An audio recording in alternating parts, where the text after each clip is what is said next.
Salut, bienvenue dans une nouvelle vidéo. L'Union soviétique utilisait une tactique controversée et sinistre, des chiens dressés à transporter des explosifs et à charger les véhicules ennemis. L'idée était simple mais brutale, dresser des chiens à ramper sous les chars ennemis, la charge explosant au contact. Le programme a débuté au début des années 1940 avec des chiens errants dressés à chercher de la nourriture sous les chars. On leur a ensuite appris à cibler les véhicules en mouvement et plus particulièrement le train d'atterrissage, là où les explosifs seraient les plus efficaces. L'objectif était de saper la domination blindée allemande, notamment lors de grandes batailles comme celle de Koursk. En pratique, les choses tournaient souvent mal. De nombreux chiens, désorientés par le chaos de la guerre, retournaient à leur position avec des conséquences tragiques. Les soldats allemands reçurent plus tard l'ordre d'abattre à vue tout chien approchant. Malgré des préoccupations éthiques et un succès limité, les soviétiques poursuivirent le programme par pur désespoir de guerre. Vous êtes nouveau sur la chaîne? N'hésitez pas à vous abonner, à cliquer sur la cloche pour activer les notifications et à laisser un pouce vers le haut pour nous soutenir.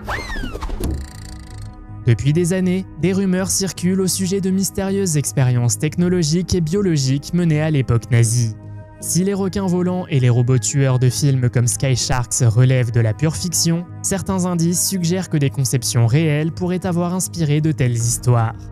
Dans le film allemand de série B Sky Sharks de 2020, le docteur Klaus Richter relance un projet secret impliquant des requins génétiquement modifiés pilotant des avions. Bien qu'entièrement fictives, des théories existent sur des robots construits par les nazis, sans preuve confirmée, mais l'idée n'est pas totalement farfelue. En théorie, les éléments de base de la robotique existaient déjà à l'époque. Moteurs électriques, systèmes de contrôle à distance et technologies de capteurs expérimentaux comme l'infrarouge, le radar et le sonar. Ajoutez à cela une équipe d'ingénieurs brillants et sans limite éthique et vous obtenez les ingrédients d'un objet très en avance sur son temps. Peut-être s'agissait-il d'un monstre métallique et maladroit, propulsé par des moteurs rugissants et guidé par des capteurs primitifs. Peut-être pouvait-il ramper, viser, voire identifier des cibles de manière autonome, sans émotion, sans conscience, simplement suivre sa programmation. Cela a-t-il vraiment fonctionné? Probablement pas, mais le mystère s'épaissit encore. Et qui sait, peut-être que quelque part dans un bunker oublié, un prototype rouillé attend encore d'être redécouvert. ORP Grom, qui signifie tonnerre en polonais, était le navire de tête des destroyers de classe Grom, commandé par la marine polonaise en 1937. Construit par J. Samuel White à Kaus, le Grom était l'un des destroyers les plus rapides et les plus lourdement armés de son époque, destiné à renforcer les défenses maritimes de la Pologne dans un contexte de tension mondiale croissante. Le navire associait une vitesse élevée à un armement redoutable et était capable d'effectuer des missions d'escorte et d'attaque. Ses performances surpassaient celles de nombreux destroyers allemands et soviétiques contemporains. Le 30 août 1939, le Grom, accompagné de ses navires jumeaux, l'ORP Bliskawika et l'ORP Burza, appareilla pour le Royaume-Uni dans le cadre du plan Pékin afin de rejoindre la Royal Navy. Lors de la campagne de Norvège en 1940, le Grom assura un appui-feu naval autour de Narvik. Ses performances acharnées lui valurent le surnom de chasseur d'hommes de la part des Allemands. Le 4 mai 1940, alors qu'il se trouvait dans le Rombakenfjord, le Grom fut attaqué par un bombardier allemand Heinkel HE-111. Une bombe frappa le lance-torpille central, déclenchant une explosion catastrophique qui brisa le navire en deux. Le Grom coula rapidement, tuant 59 membres d'équipage. L'épave repose toujours au fond du fjord et fut explorée pour la première fois par des plongeurs en 1986. Le FA-223 Drache était l'un des projets aéronautiques les plus futuristes de l'Allemagne nazie et est souvent considéré comme le premier hélicoptère de transport véritablement fonctionnel au monde. Développé par Fokker Agelis à partir de 1940, cet appareil était très en avance sur son temps, à une époque où les hélicoptères étaient encore peu opérationnels. Grâce à ses deux rotors montés de chaque côté du fuselage, le Drache pouvait décoller et atterrir verticalement, lui permettant de transporter du fret, des blessés et même des véhicules sur des terrains difficiles sans piste. Sa polyvalence le rendait utile pour les sauvetages en montagne, les missions de transport et de reconnaissance, notamment dans les zones inaccessibles aux avions conventionnels. Cependant, sa production resta extrêmement limitée. Les bombardements alliés des usines n'aboutirent qu'à la construction de 20 unités. Malgré ce faible nombre, le Drache établit la norme pour le développement futur des hélicoptères dans le monde entier. Avec une vitesse de pointe d'environ 180 km/h et une autonomie de 700 km, il était révolutionnaire pour l'époque. Si l'Allemagne nazie avait eu plus de temps pour développer cette technologie à plus grande échelle, elle aurait pu radicalement modifier la manière dont la guerre était menée. Million Dollar Point est le nom d'un lieu où d'énormes quantités de matériel militaire américain ont été déversées dans l'océan Pacifique après la Seconde Guerre mondiale. Des images sous-marines spectaculaires révèlent l'ampleur des dégâts. Véhicules et équipements submergés au large d'Espiritu Santo au Vanuatu. Les États-Unis avaient utilisé l'île comme base de départ pour leurs opérations contre les forces japonaises. Parmi les débris se trouvent des bulldozers, des jeeps, des camions, des remorques, des chariots élévateurs, des tracteurs, des vêtements, de la tôle ondulée et même des bouteilles de Coca-Cola. Après l'échec des négociations avec la population locale concernant la vente du matériel, les États-Unis ont jugé plus économique de les jeter en mer plutôt que de les renvoyer chez eux.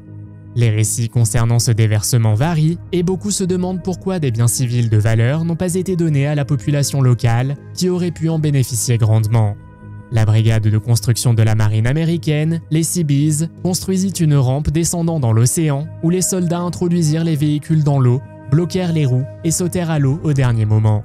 Selon les archives officielles de la marine concernant l'opération Roll-Up, le matériel ne devait être conservé que tant qu'il restait utile. Nous voyons ici le plan d'Adolf Hitler visant à ressusciter les forêts vierges du folklore germanique.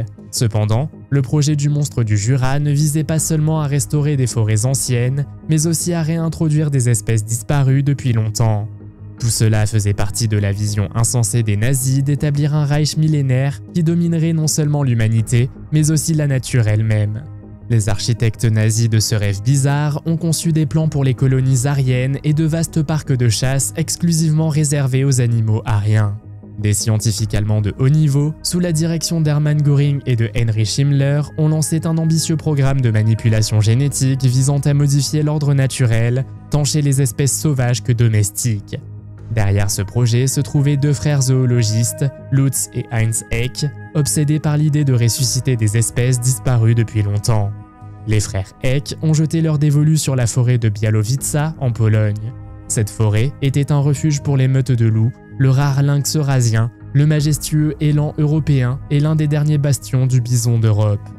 Les progrès réalisés par les nazis dans leur quête pour contrôler la nature et modifier l'évolution restent entourés de mystères. Alors que la guerre engloutissait l'Europe et que le régime nazi s'effondrait, la documentation et les progrès du projet se sont dispersés et perdus.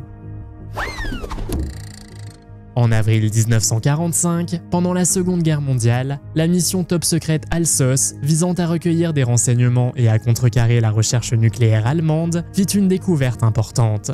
Ils ont récupéré 659 cubes d'uranium dans un champ proche d'un laboratoire à Eigerloch en Allemagne. Ce laboratoire, caché sous un château, était dirigé par le physicien Werner Heisenberg. Plus tôt en 2019, des scientifiques dirigés par Heisenberg avaient créé un réacteur d'essai nucléaire en utilisant un arrangement distinctif de 664 cubes d'uranium reliés entre eux par des câbles d'avion, créant ainsi un lustre inquiétant. Les forces alliées ont transporté les cubes d'uranium trouvés sur le site à Paris, puis par la suite aux États-Unis. Cependant, environ 400 de ces cubes sont restés introuvables et leur sort reste encore aujourd'hui entouré de mystères. La majorité de ces cubes manque encore. La récupération de ces cubes d'uranium par les Alliés a joué un rôle crucial en empêchant les nazis de réussir à développer des armes nucléaires. L'issue de la Seconde Guerre mondiale aurait pu être radicalement différente s'ils avaient réussi. Le globe d'Hitler est un artefact important situé au Berghof, sa résidence de montagne dans les Alpes bavaroises. Le globe, qui mesurait plus de 1 mètre de diamètre, occupait une place de choix dans son bureau.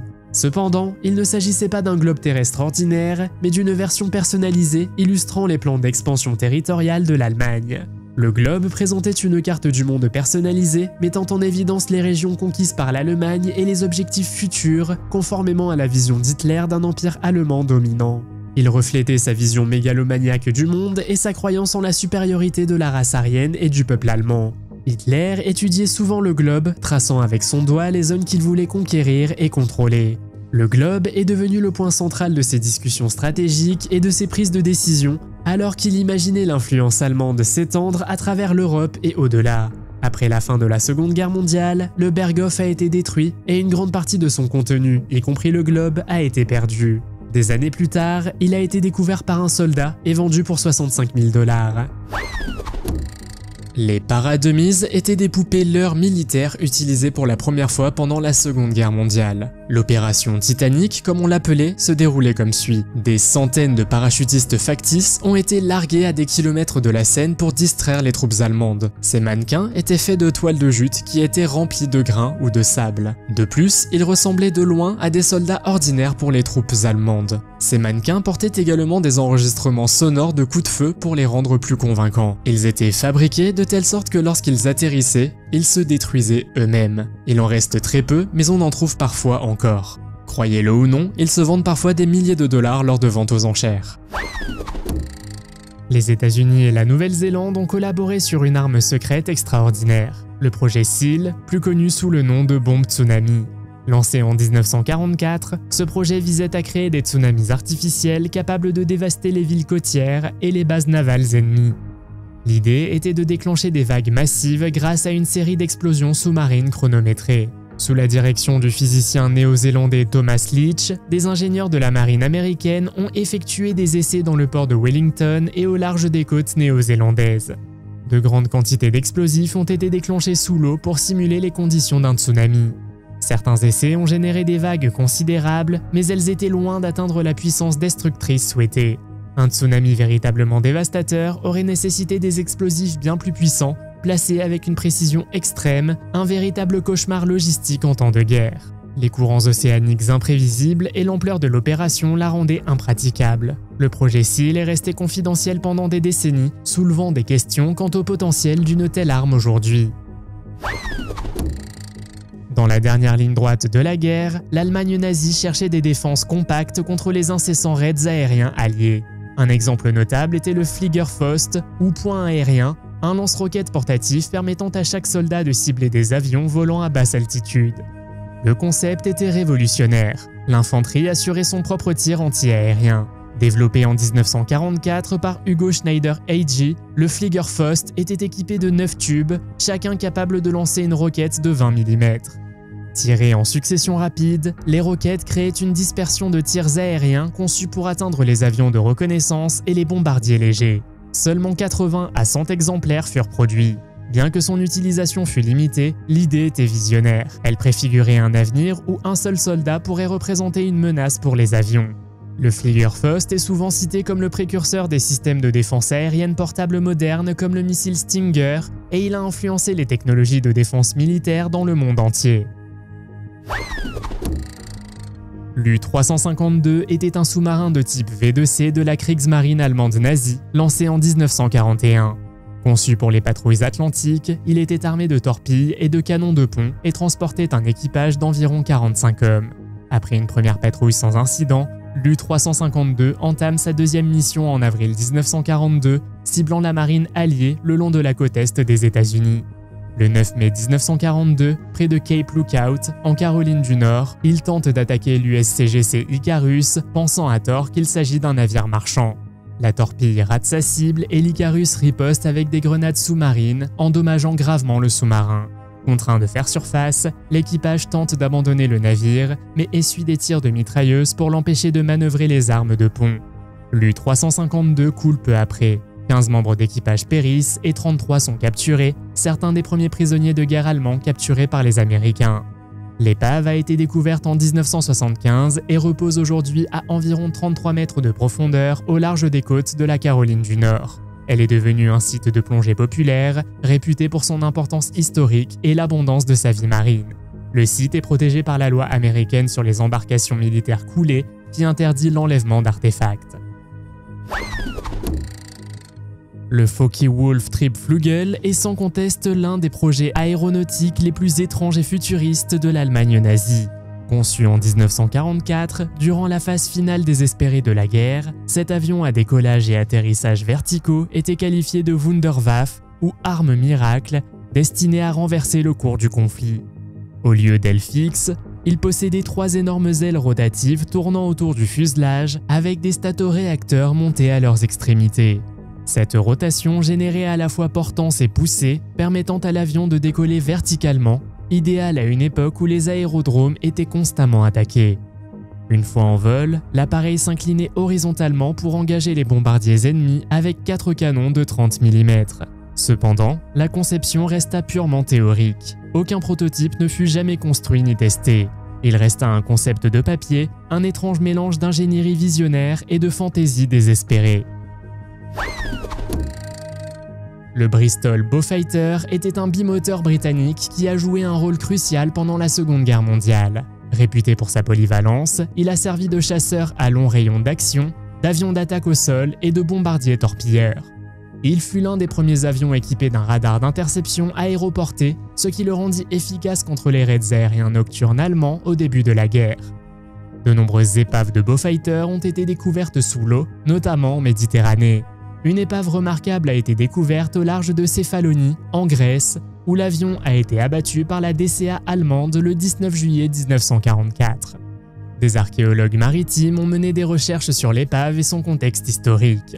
Dans un autre cas, des parties d'un Beaufighter ont été découvertes près de la baie de Saint-Julien, à Malte. Cette épave est devenue un lieu de plongée prisé des passionnés d'histoire militaire.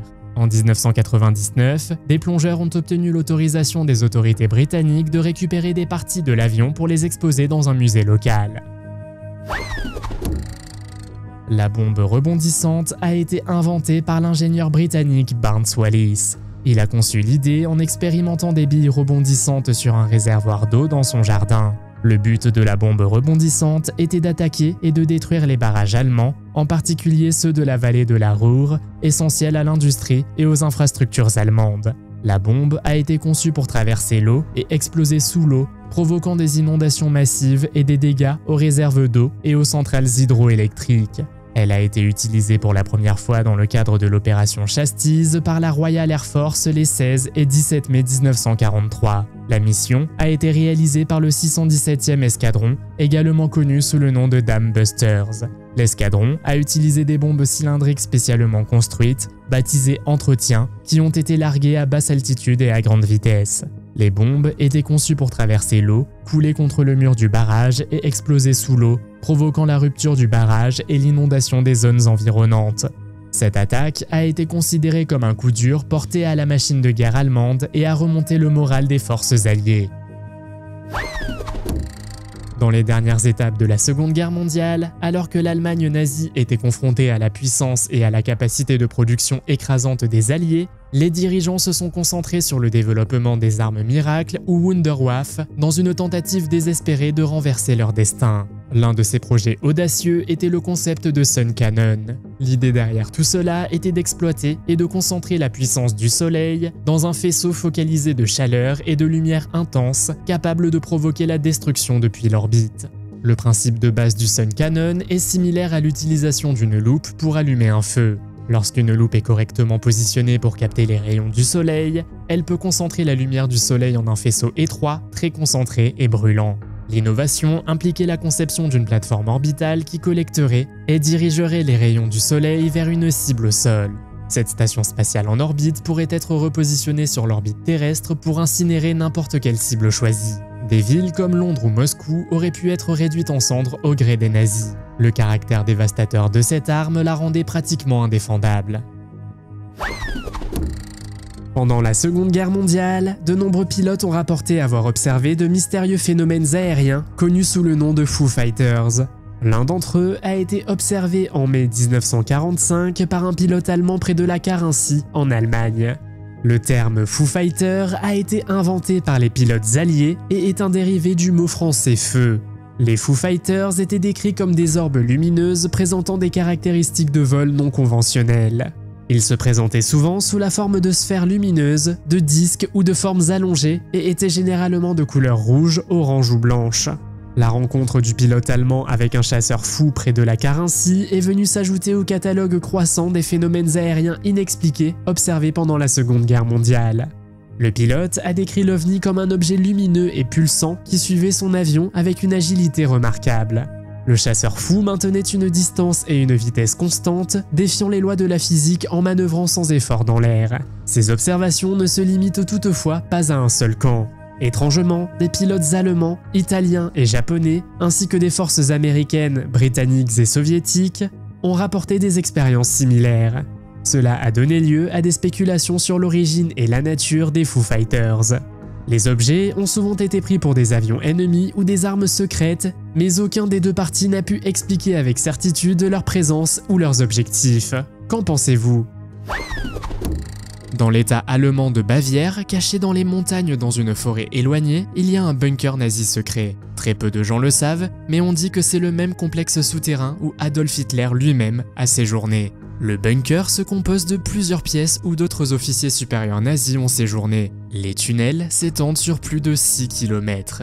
On accédait à tout cela par une porte en béton taillée dans le flanc de la montagne. Au-dessus de tout cela, le paradis alpin. En effet, l'endroit est entouré par les magnifiques et imposantes Alpes et comporte des maisons aux tuiles de terre cuite, des champs de fleurs et des églises à coupole. Le bunker secret semblait également avoir suffisamment de place pour accueillir du personnel médical et même des familles. Il disposait en outre de systèmes de ventilation, d'un chauffage central, d'œuvres d'art inestimables et d'une cave remplie de vin et de champagne. Après sa découverte, le bunker est passé entre plusieurs mains, dont celle de l'armée américaine, avant d'être finalement rendu à l'Allemagne. L'un des projets secrets les plus étranges de la Seconde Guerre mondiale fut sans conteste le projet Pigeon, un ambitieux projet visant à créer un missile à guidage biologique contrôlé par des pigeons. Développé en 1943 par le célèbre psychologue B.F. Skinner, ce projet visait à exploiter l'intelligence animale pour des frappes de précision, bien avant l'apparition des systèmes de guidage électronique. L'idée était simple mais brillante. Des pigeons étaient entraînés à reconnaître les navires ennemis sur un petit écran situé dans le nez d'un missile. Lorsqu'ils piquaient l'image correcte, des capteurs enregistraient l'action et ajustaient la trajectoire de l'arme. Skinner utilisait le conditionnement opérant, récompensant les pigeons pour leur reconnaissance précise. Les tests ont montré que les oiseaux pouvaient suivre les cibles et diriger le missile avec fiabilité. Logés dans un minuscule cockpit équipé d'un écran cathodique, leur coup de bec dirigeait les gouvernes du missile.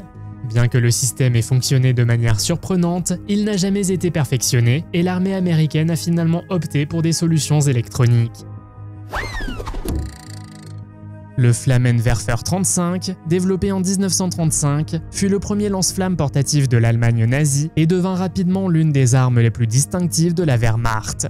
Bien que basé sur des modèles antérieurs de la Première Guerre mondiale, ce modèle offrait une plus grande mobilité et une utilisation pratique sur le champ de bataille. Il fonctionnait en projetant un mélange d'essence et de goudron par une buse portative enflammée par une source de flamme. Le carburant était stocké dans 2 réservoirs portés sur le dos de l'opérateur pour un poids total rempli d'environ 36 kg. Sa portée effective était d'environ 25 mètres, ce qui le rendait particulièrement utile pour nettoyer les positions fortifiées comme les bunkers ou les bâtiments. Déployée pour la première fois en Pologne 1939 et en France 1940, cette arme devint un outil standard pour les unités spécialisées. En combat urbain, elle se révéla particulièrement efficace pour neutraliser les bastions ennemis. Après la guerre, ces armes furent de plus en plus critiquées en raison de leur intensité et de leur impact dévastateur. Bien qu'ils ne soient pas officiellement interdits, les lance-flammes sont progressivement tombés en désuétude et ont été progressivement abandonnés par de nombreuses armées modernes, y compris celles de l'Allemagne. Le HMS Royal Oak était un cuirassé de la Royal Navy mis en service en 1916 et engagé lors de la bataille du Jutland pendant la Première Guerre mondiale. Au début de la Seconde Guerre mondiale, le navire était considéré comme obsolète, mais il resta en service actif. Dans la nuit du 13 au 14 octobre 1939, alors qu'il était ancré à Scapa Flow, dans les Orcades, le Royal Oak fut torpillé par le sous-marin allemand U-47, commandé par Günther Prien. Il gît désormais à 33 mètres de profondeur et est officiellement classé cimetière militaire. La plongée sans autorisation est interdite par respect pour ceux qui ont péri. Chaque année, les plongeurs de la Royal Navy y apposent un pavillon blanc en hommage aux victimes. Le Landwasserschlepper, littéralement tracteur terre-eau, était l'un des projets de génie militaire les moins connus mais les plus ambitieux de l'Allemagne nazie.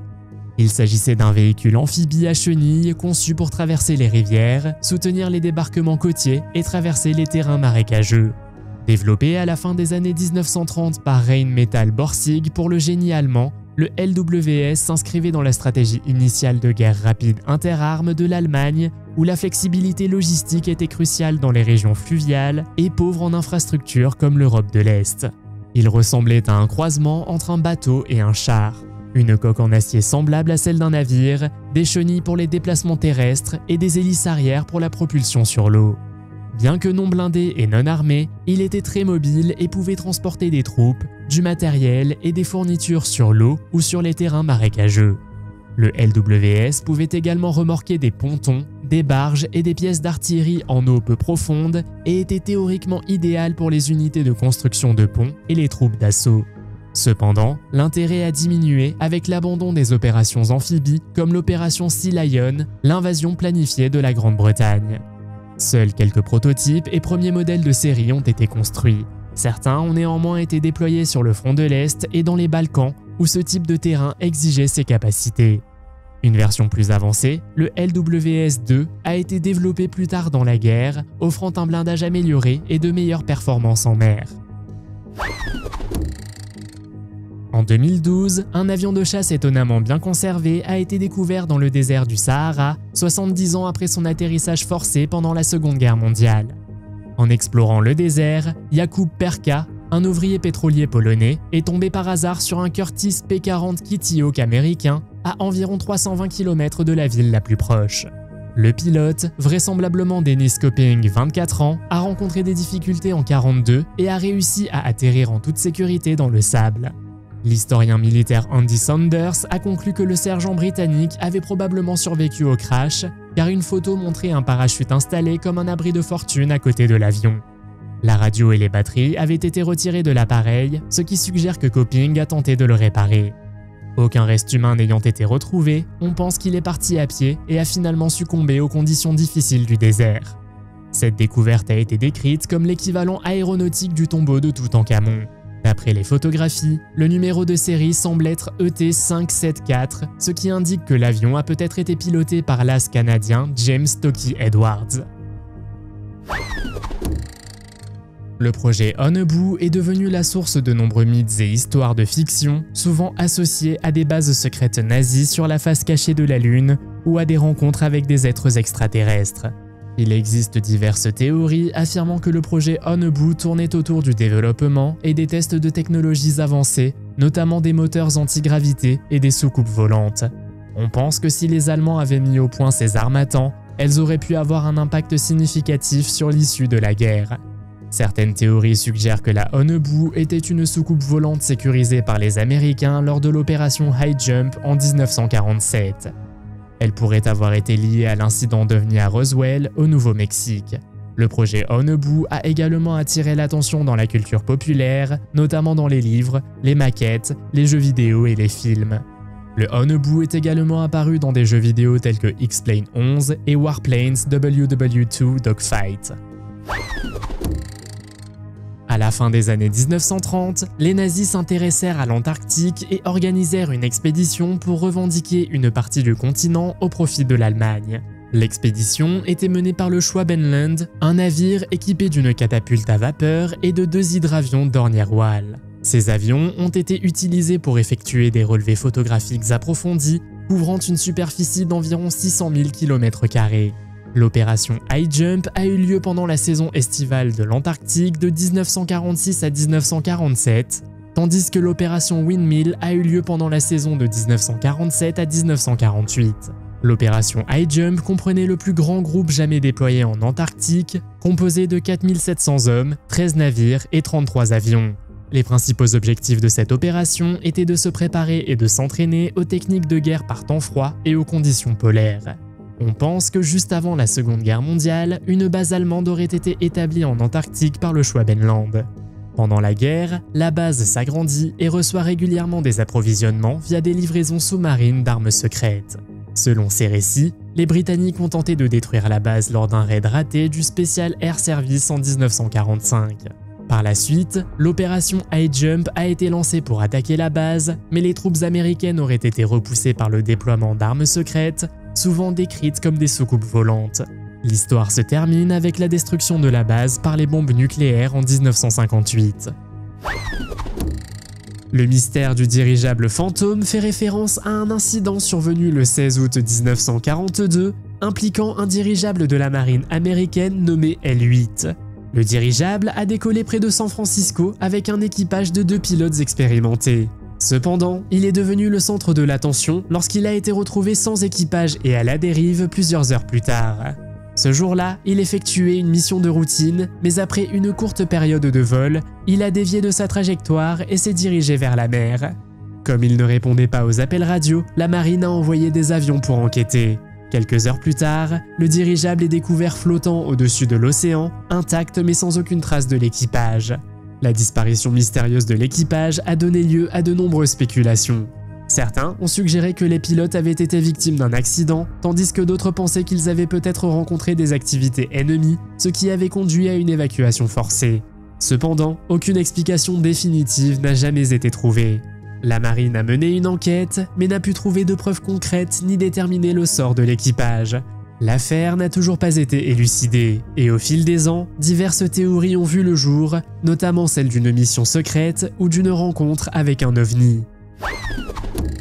Le SS Alkimos était un navire grec construit en 1943 pour la Seconde Guerre mondiale. Pendant la construction, un des ouvriers a été tué de manière très violente. Depuis, d'autres événements se sont produits qui ont amené de nombreux esprits à fréquenter le navire. Les personnes qui travaillaient sur le navire découvraient fréquemment que leurs outils étaient mystérieusement déplacés. Ils ont également entendu des bruits de pas les suivre lorsqu'ils étaient seuls ou dehors la nuit. Les ouvriers qui travaillaient sur le navire ou qui s'en approchaient tout simplement tombaient mystérieusement malades, se blessaient ou même perdaient la vie. Au cours des années suivantes, l'Alkimos a été vendu 8 fois au total. La raison en est que chaque propriétaire a dû faire face à des tragédies dans sa vie jusqu'à ce qu'il décide de vendre à nouveau le navire. Le navire a finalement heurté un récif en 1963 et a coulé au fond de la mer au nord de Perth, en Australie. Aujourd'hui, c'est un site de plongée populaire, mais on dit que des phénomènes paranormaux se produisent encore près du navire.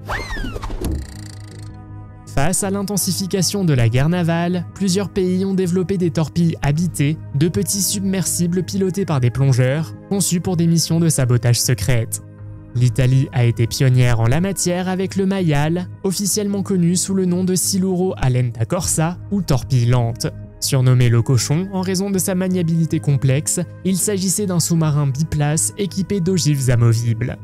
Les plongeurs italiens, entraînés à la furtivité, utilisaient le Mayal pour infiltrer les ports et fixer des explosifs aux navires ennemis. Leur plus célèbre succès eut lieu en 1941 lorsqu'ils mirent hors d'état de nuire 2 cuirassés britanniques, le HMS Queen Elizabeth et le Valiant, à Alexandrie. Les Britanniques développèrent leur propre version, le Chariot, basé sur le modèle italien, avec des résultats mitigés lors des missions en Norvège et en Sicile. L'Allemagne créa le Neger, une torpille monoplace à dôme de verre. Contrairement au modèle italien et britannique, le Neger était notoirement dangereux et souvent considéré comme une arme suicide. Des versions ultérieures, comme le Marder et le Sea Hound, présentèrent de légères améliorations, mais restèrent peu fiables. Les États-Unis développèrent également le Sleeping Beauty, un sous-marin monoplace destiné à l'infiltration secrète. Bien que prometteur lors des essais, il n'a jamais participé au combat en raison de sa complexité et de l'évolution des priorités en temps de guerre. Conçu par l'ingénieur autrichien Alois Sack, l'AS-6 était un avion de chasse expérimental doté d'une aile cruciale et annulaire, une conception inhabituelle destinée à améliorer la portance et l'agilité. Cette crêpe volante possédait une structure d'aile ronde entourant un fuselage et une queue conventionnelle. L'idée était que cette forme unique se traduirait par des performances supérieures à basse vitesse, permettant à l'avion d'effectuer des virages plus serrés que les chasseurs standards. La S6 utilisait un moteur à piston radio et était construit en grande partie en bois en raison des pénuries de métal dues à la guerre. Au début des vols d'essai, la Luftwaffe était déjà confrontée à des pénuries de carburant et à un manque croissant de pilotes expérimentés, ce qui laissait peu de place aux expérimentations risquées. Après seulement quelques vols d'essai, le projet fut abandonné. Pourtant, sa conception reste fascinante. Elle a inspiré par la suite des concepts tels que les disques volants et les prototypes d'aéronefs à décollage et atterrissage verticaux, VTOL. La S6 constitue un rare exemple d'innovation aéronautique audacieuse en cette période difficile, même s'il s'est avéré trop peu pratique pour un déploiement massif. L'USS America était un célèbre paquebot américain lancé en 1939, conçu par le célèbre architecte naval William Francis Gibbs. Conçu pour symboliser l'élégance et l'innovation américaine, le navire a rempli divers rôles tout au long de sa vie, notamment comme transport de troupes pendant la Seconde Guerre mondiale. À l'origine, il pouvait transporter 1202 passagers répartis en plusieurs classes. L'USS America était réputé pour sa sécurité incendie, avec ses ponts en acier et ses cloisons doublées d'amiante, une réponse aux catastrophes maritimes précédentes. Au début de la Seconde Guerre mondiale, il fut réquisitionné par l'US Navy et transformé en USS West Point.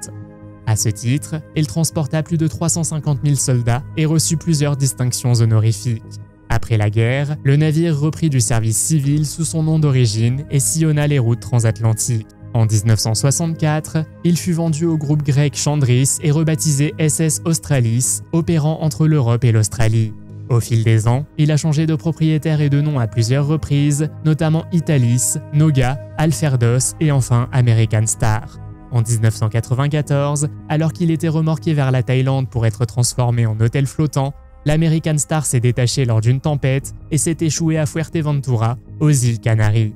Le navire a fini par se briser et s'effondrer. En 2024, l'épave avait complètement disparu dans la mer, servant désormais de récif artificiel et de site de plongée fascinant. Les Leichter Panzer-Spa-Wagen ont joué un rôle important dans la stratégie allemande du début de guerre. Ces véhicules rapides et agiles étaient conçus pour repérer les positions ennemies et relayer des informations cruciales aux lignes de front. Construits par des entreprises telles que Bussin Nag et Horch, ils ont été déployés des forêts polonaises au désert d'Afrique du Nord et aux vastes plaines du front de l'Est. Le SDK FZ-222, équipé d'un canon de 20 mm et d'une tourelle ouverte, était particulièrement efficace contre l'infanterie et les véhicules légers.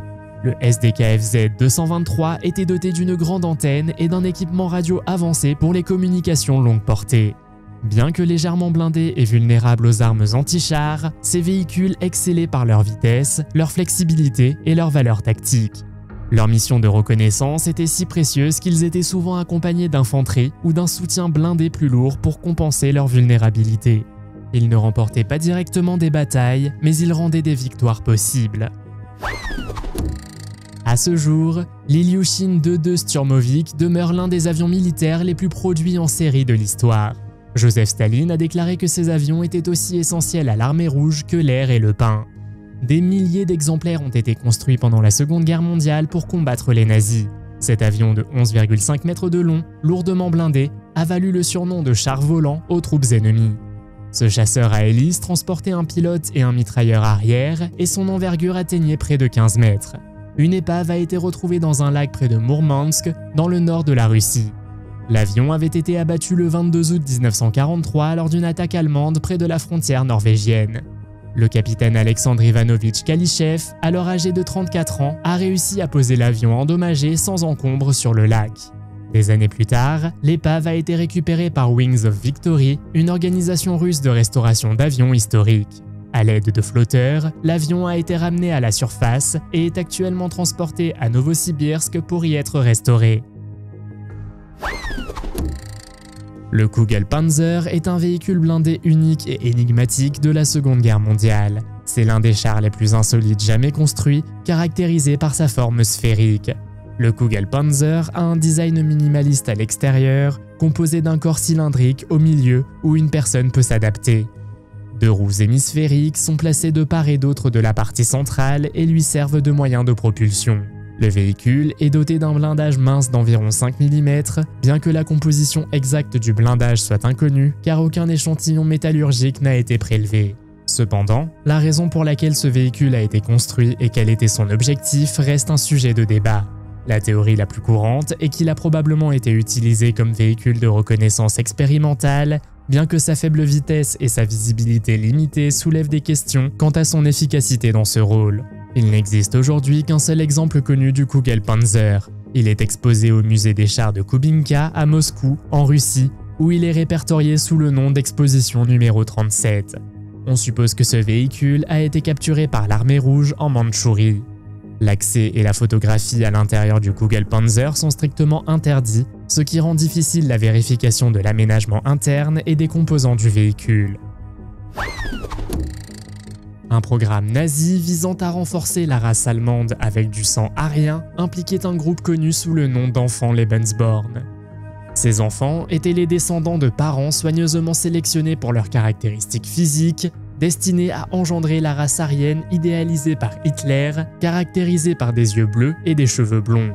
Ce chapitre de l'histoire est encore récent, avec une quarantaine d'autres enfants qui ont grandi dans le programme nazi, se soutenant mutuellement. Lorsqu'ils se sont réunis, ils ont partagé des histoires sur des tantes qui se sont révélées être leur mère biologique, des parents adoptifs tombés dans l'alcoolisme et des parents par le sang. Certains de ces enfants ont été emmenés de l'Ukraine actuelle par les nazis et on leur a parfois dit qu'ils étaient adoptés. La plupart ont été retirés à leurs parents dans les pays occupés par les Allemands pendant la Seconde Guerre mondiale alors qu'ils étaient enfants. Ces enfants furent ensuite passés dans des familles allemandes pour être élevés selon la doctrine nazie.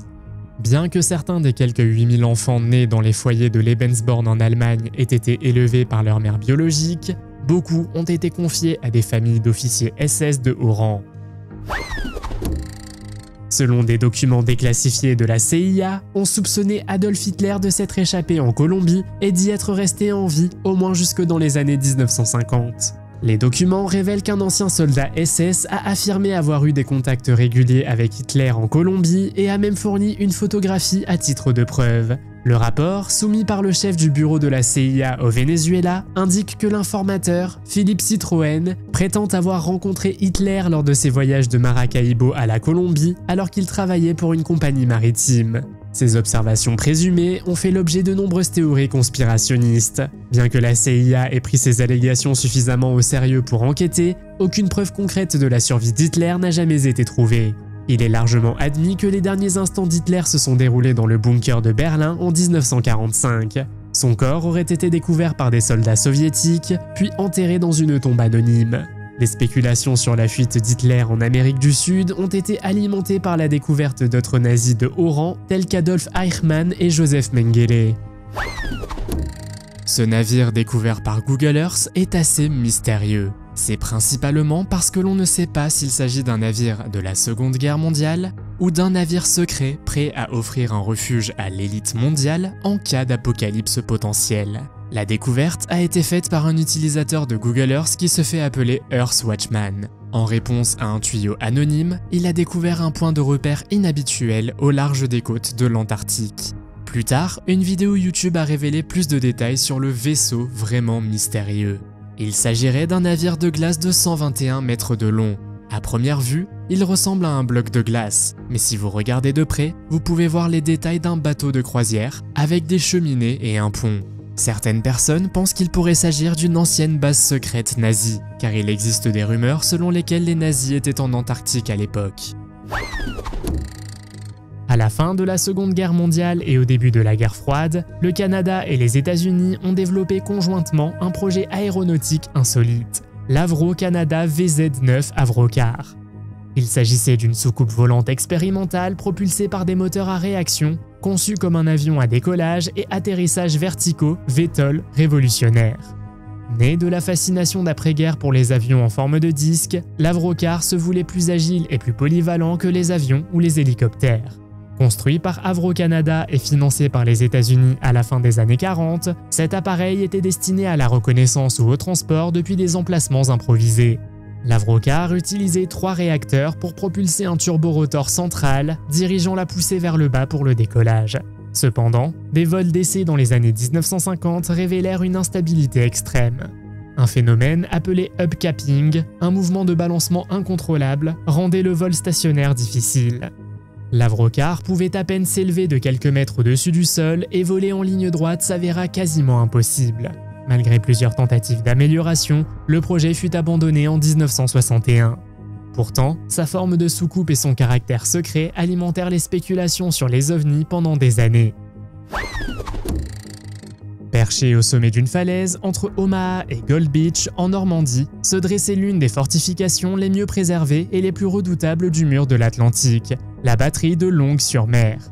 Achevée début 1944 et tenue par la marine allemande, elle avait pour objectif principal de contenir la flotte alliée en approche avant qu'elle n'atteigne la côte. Le complexe comprenait 4 canons navals de 152 mm, chacun logé dans d'immenses bunkers en béton, avec une portée de tir pouvant atteindre 20 km. Le 6 juin 1944, jour J, la batterie ouvrit le feu sur des navires près d'Omaha et de Gold Beach. Les Alliés ripostèrent rapidement par des frappes aériennes et navales ciblées. Malgré sa robustesse, la batterie fut rendue inopérante l'après-midi même. Le centre de commandement fut détruit et plus de 180 soldats allemands furent capturés par les troupes britanniques. Ainsi prit fin cet investissement de plusieurs millions de Reichsmark dans la défense côtière. Aujourd'hui, le site reste en grande partie intact et ouvert aux visiteurs, témoins silencieux d'un moment décisif de l'histoire de la Seconde Guerre mondiale. Le SS Richard Montgomery était un Liberty Ship américain construit en 1943 pour un assemblage rapide et un déploiement en temps de guerre pendant la Seconde Guerre mondiale. En août 1944, le navire s'échoua dans l'estuaire de la Tamise, près de Sheerness, dans le Kent, sur un banc de sable appelé Nord. À l'époque, il transportait environ 1400 tonnes de munitions destinées aux forces alliées en Europe. Malgré les efforts de sauvetage qui ont permis de retirer une partie de la cargaison, une quantité importante d'explosifs demeure à bord à ce jour. La détérioration de l'épave est depuis longtemps une source d'inquiétude en raison du risque d'une détonation accidentelle qui pourrait causer des dommages dévastateurs aux alentours. Bien que le ministère britannique des Transports affirme que le risque est faible, la présence d'autant d'engins instables à proximité de zones habitées continue d'inquiéter les habitants et les autorités. Le SDKFZ de Kettenkrad était l'un des véhicules les plus uniques et polyvalents utilisés par l'Allemagne nazie pendant la Seconde Guerre mondiale. À mi-chemin entre une moto et un véhicule à chenilles, il démontrait l'ingéniosité allemande face au terrain accidenté d'Europe et du front de l'Est.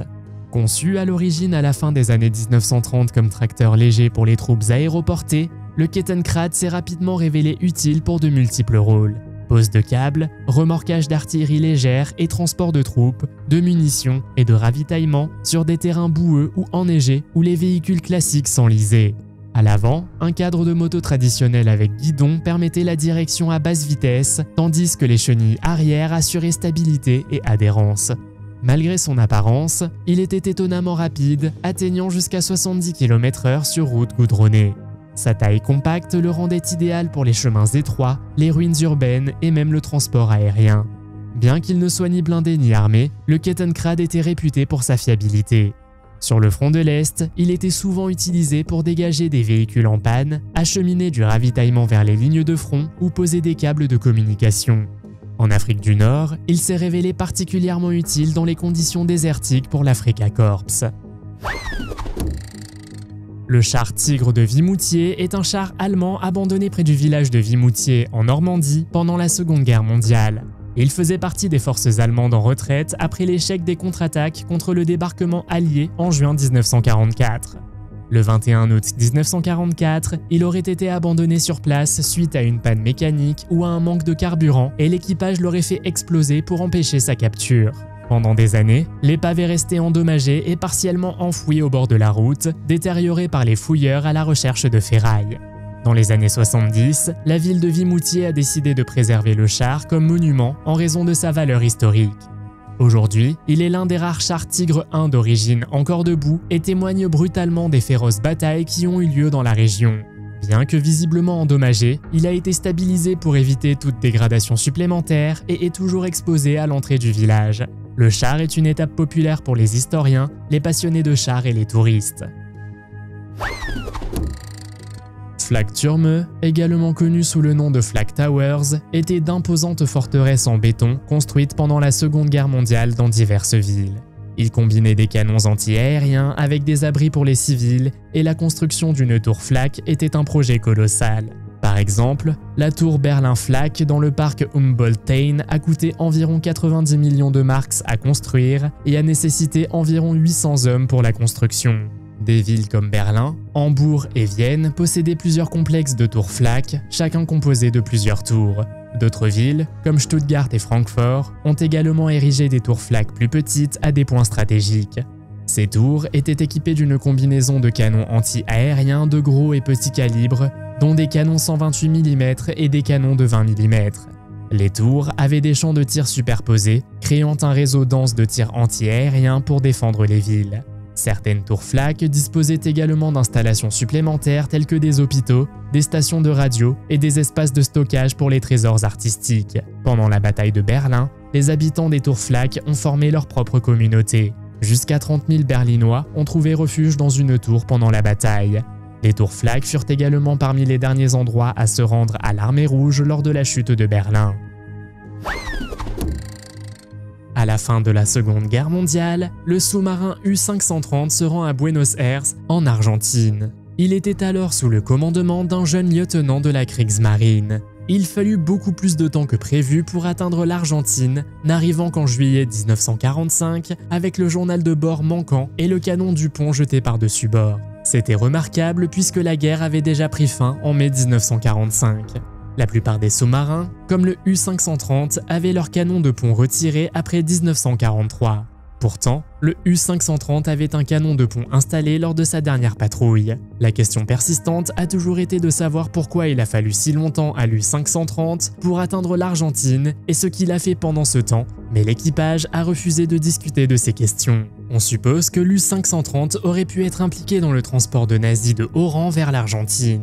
Il est également possible que le sous-marin ait fait escale le long des côtes argentines avant de se rendre. Cette théorie semble plausible dans la mesure où le voyage n'aurait pas dû durer plus de 6 à 8 semaines, même si le sous-marin utilisait son tuba et voyageait sous l'eau tout au long du voyage. La dernière patrouille du U-530 a quitté l'Allemagne en mars 1945 mais n'est arrivée à Buenos Aires que le 10 juillet. Il s'agit d'une patrouille très inhabituelle.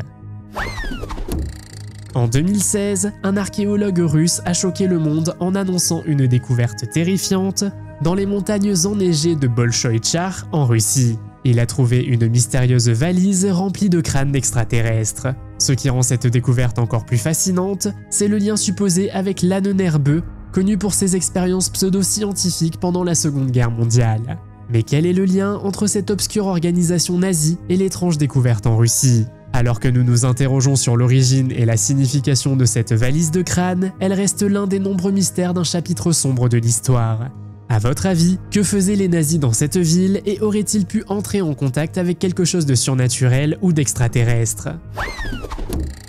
Rencontrez Neil Packer, un enquêteur paranormal qui collectionne des objets similaires. Il est à l'origine de la création du premier centre de recherche sur le paranormal antique au Royaume-Uni. Un jour, lorsqu'il est tombé sur un fauteuil roulant datant de la Seconde Guerre mondiale, il a rapidement compris qu'il était possédé. Selon lui, le fauteuil roulant serait possédé par des centaines d'esprits appartenant à un hôpital de rééducation de la Seconde Guerre mondiale. Neil a décrit l'expérience qu'il a vécue en s'asseyant dans le fauteuil comme douloureuse et a dit qu'il avait l'impression que sa jambe était coupée dès qu'il s'y asseyait. Il a décidé un jour d'emporter le fauteuil pour le montrer à la télévision et ce qui s'est passé pendant l'émission était extrêmement étrange. Le présentateur s'est assis dans le fauteuil possédé et à un moment donné, on aurait dit que sa jambe avait disparu, plutôt effrayant. Alors, cette chaise serait-elle vraiment possédée? Qu'en pensez-vous? Le ministère britannique de la guerre, intrigué par l'idée de déployer des véhicules directement dans les zones de combat, commença à expérimenter le transport aérien. L'un des projets les plus étranges fut le Rotabuggy Hafner, aussi connu sous le nom de Jeep volante, un étrange hybride entre une Jeep Willys et un autogire. En 1942, l'ingénieur austro-britannique Raoul Hafner conçut une version planeur d'une Jeep militaire capable d'être tractée par un avion et d'atterrir sans piste. Une Jeep standard était équipée d'un imposant rotor à 2 pales sur le dessus, d'une dérive à l'arrière et de gouvernails stabilisateurs. Elle faisait partie d'un ensemble plus vaste d'expériences, incluant le rotachute et le rotatank, visant au déploiement aérien de troupes et de matériel. Les vols d'essai commencèrent en 1943, la Jeep étant tractée par un bombardier Whitley, le rotor lui permettant de descendre en planant comme un gyrocoptère. Étonnamment, le Rotabuggy volait plutôt bien. Il atteignait des vitesses allant jusqu'à 105 km/h et atterrissait en douceur grâce à ses pales rotatives et à ses roues amortissantes. Cependant, le projet fut finalement abandonné. En 1944, de meilleures méthodes de transport des Jeeps par avion apparurent, rendant le concept obsolète. Dans les dernières phases de la guerre, les ingénieurs allemands sous commandement nazi travaillaient sur des technologies audacieuses et expérimentales. L'un de ces projets était le Wind Cannon, également connu sous le nom de Luft Cannon. Développé sous la direction de l'ingénieur de la Luftwaffe Johannes Schmidt, cet imposant canon à air comprimé était conçu pour neutraliser des cibles en utilisant uniquement de l'air. Pas de balles, pas d'explosion, juste une puissante rafale d'air à grande vitesse. L'objectif était de construire un canon capable de projeter une puissante rafale d'air sur un champ de bataille pour déséquilibrer les troupes et perturber les structures légères ou les formations de troupes. L'arme était dotée d'un canon de 7 mètres de long, monté sur un quai de train, alimenté par des réservoirs d'air capables de générer des vents allant jusqu'à 350 mètres par seconde. Des tests menés près de Prague en 1943 ont permis de mesurer une pression du vent notable, mais ses limites sont rapidement apparues. La portée était modeste, le recul intense et l'ensemble du système était volumineux et bruyant. Après la guerre, le prototype a été découvert et confisqué par les forces alliées. Il a finalement été mis hors service, probablement pour décourager le développement ultérieur de systèmes similaires mais plus puissants. Le Mourmansk était un croiseur léger de classe Sverdlov de la marine soviétique, lancé en 1955 pendant la guerre froide. Faisant partie de la flotte soviétique du Nord, il était équipé d'une puissante artillerie et de systèmes radars avancés. Mesurant 210 mètres de long et 22 mètres de large, ce navire était un exemple de la technologie navale de son époque. Le Mourmansk a été construit pour des opérations rapides dans les eaux agitées de l'Atlantique Nord, avec une navigabilité améliorée et un équipement moderne. Après son déclassement en 1994, il a été vendu à l'Inde pour être démoli. Cependant, lors du remorquage, le navire s'est échoué près de Sorver, en Norvège. Bien que l'on s'attendait à ce que les tempêtes hivernales finissent par détruire l'épave, elle est restée en grande partie intacte pendant des années. Des préoccupations environnementales ont surgi en raison de la présence de matières dangereuses à bord, notamment des résidus de carburant, des PCB et de l'amiante. Un vaste programme de nettoyage a été lancé, comprenant la construction d'un barrage autour de l'épave. En 2013, le Mourmansk avait été entièrement démantelé sur place, mettant fin au dernier chapitre de ce géant de la guerre froide. Le Henschel HS-129 était un avion d'attaque au sol bimoteur allemand, spécialement conçu pour détruire les chars soviétiques lourdement blindés comme le T-34. Il fut principalement déployé sur le front de l'Est entre 1942 et 1945. Son cockpit compact était protégé par une baignoire en acier pour protéger le pilote des tirs venant du sol, mais cette protection engendrait un espace de travail exigu et une visibilité réduite. Les premiers modèles manquaient de puissance en raison de la faiblesse des moteurs Argus AS410, mais les modèles ultérieurs de la série B reçurent des moteurs français Gnomron plus puissants. Le HS-129 fut finalement équipé d'un imposant canon BK 7,5 de 75 mm, adapté du canon anti-char PAC 40. Seuls 25 appareils pouvaient emporter cette configuration d'arme en raison de son recul et de son poids considérable. Après un bref déploiement en Afrique du Nord, il fut principalement utilisé sur le front de l'Est, où sa capacité anti-char était particulièrement nécessaire. Malgré sa puissance de feu impressionnante, l'avion restait vulnérable aux chasseurs ennemis et nécessitait souvent une couverture aérienne pour fonctionner efficacement. Au fond de la mer Rouge repose une cargaison de motos Norton 16H datant de la Seconde Guerre mondiale. Spécialement conçues pour un usage militaire, ces motos ont été perdues avec d'autres marchandises à bord du SS Fisselgorm, un navire marchand britannique bombardé par la Luftwaffe allemande le 6 octobre 1941 alors qu'il mouillait près de l'actuel Sharm el-Sheikh en Égypte. Aujourd'hui, ces motos submergées attirent des plongeurs du monde entier, fascinés par leur état de conservation étonnamment bon et le caractère unique du lieu. Elles représentent une fusion rare d'histoire et d'aventure, le passé reposant littéralement sous les vagues. En février 2018, le photographe allemand Tobias Friedrich a remporté le titre de photographe sous-marin de l'année grâce à une superbe photo panoramique des motos Norton. Il est intéressant de noter que d'autres motos de l'époque de la Seconde Guerre mondiale ont également été découvertes au plus profond des forêts ainsi que sous l'eau, y compris une qui pourrait être une L300 d'Octobre Rouge, Krasny Oktyabre ou une DKW Luxus 300 originale. L'autoroute est un réseau routier à grande vitesse à accès limité qui sert de base au premier réseau autoroutier national moderne. Il a été planifié en Allemagne au début des années 1930 et étendu à un réseau autoroutier national connu sous le nom de Reichsautobahnen, totalisant 2108 km en 1942. Après la Seconde Guerre mondiale, l'Allemagne de l'Ouest s'est lancée dans une ambitieuse reconstruction du système et après la réunification allemande en 1989, le système ouest-allemand a été fusionné avec le système est-allemand.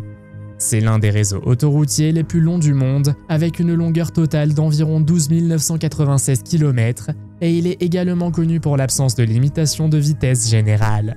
L'autoroute a joué un rôle important dans l'histoire allemande, notamment en tant qu'atout majeur pendant la Seconde Guerre mondiale.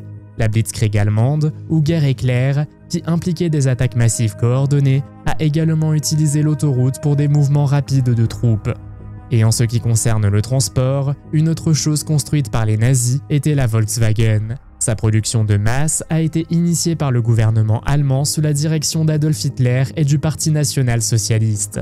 L'objectif était de créer un véhicule abordable mais rapide qui pourrait être vendu pour moins de 1000 Reichsmarks, soit environ 140 $ à l'époque. Pour concevoir cette voiture du peuple, Hitler a fait appel à l'ingénieur automobile autrichien et allemand Ferdinand Porsche. À la fin des années 1930 et au début des années 1940, la Kriegsmarine allemande envisageait de répondre aux exigences du plan Z qui visait à réarmer et à étendre la marine allemande nazie. Dans le cadre de ce plan, de monstrueux supercuirassés ont été envisagés, collectivement connus sous le nom de classe H. Cependant, ces cuirassés n'ont jamais reçu de nom individuel et sont simplement appelés classe H. La conception originale, connue sous le nom de H-39, prévoyait la construction de 6 navires qui étaient essentiellement des versions agrandies des cuirassés de la classe Bismarck, armés d'énormes canons.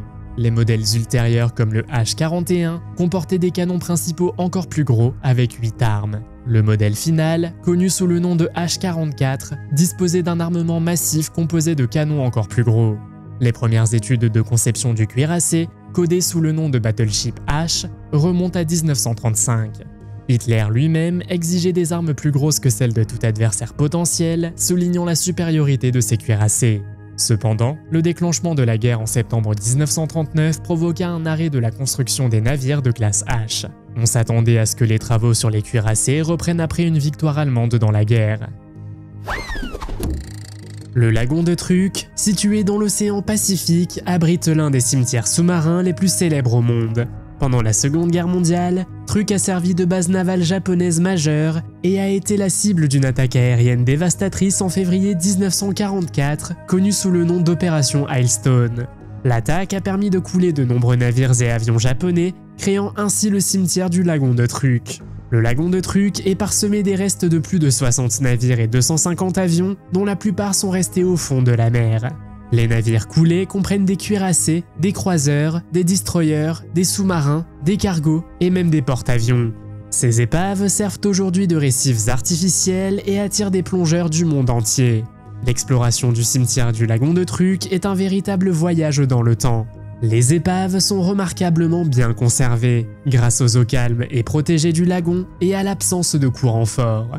Si vous êtes amateur de plongée, vous pourrez nager dans les couloirs sinistres des navires de guerre engloutis, ce qui vous offrira une expérience de plongée unique. Il a fallu à l'homme d'affaires Alfredo Edggaray beaucoup d'efforts et quelques 5 millions de $ pour faire cette étonnante découverte en 2006. Il l'avait récupéré dans l'épave du cuirassé allemand Graf Spee, dans les eaux peu profondes de la capitale de l'Uruguay. La découverte en question était un énorme aigle en bronze.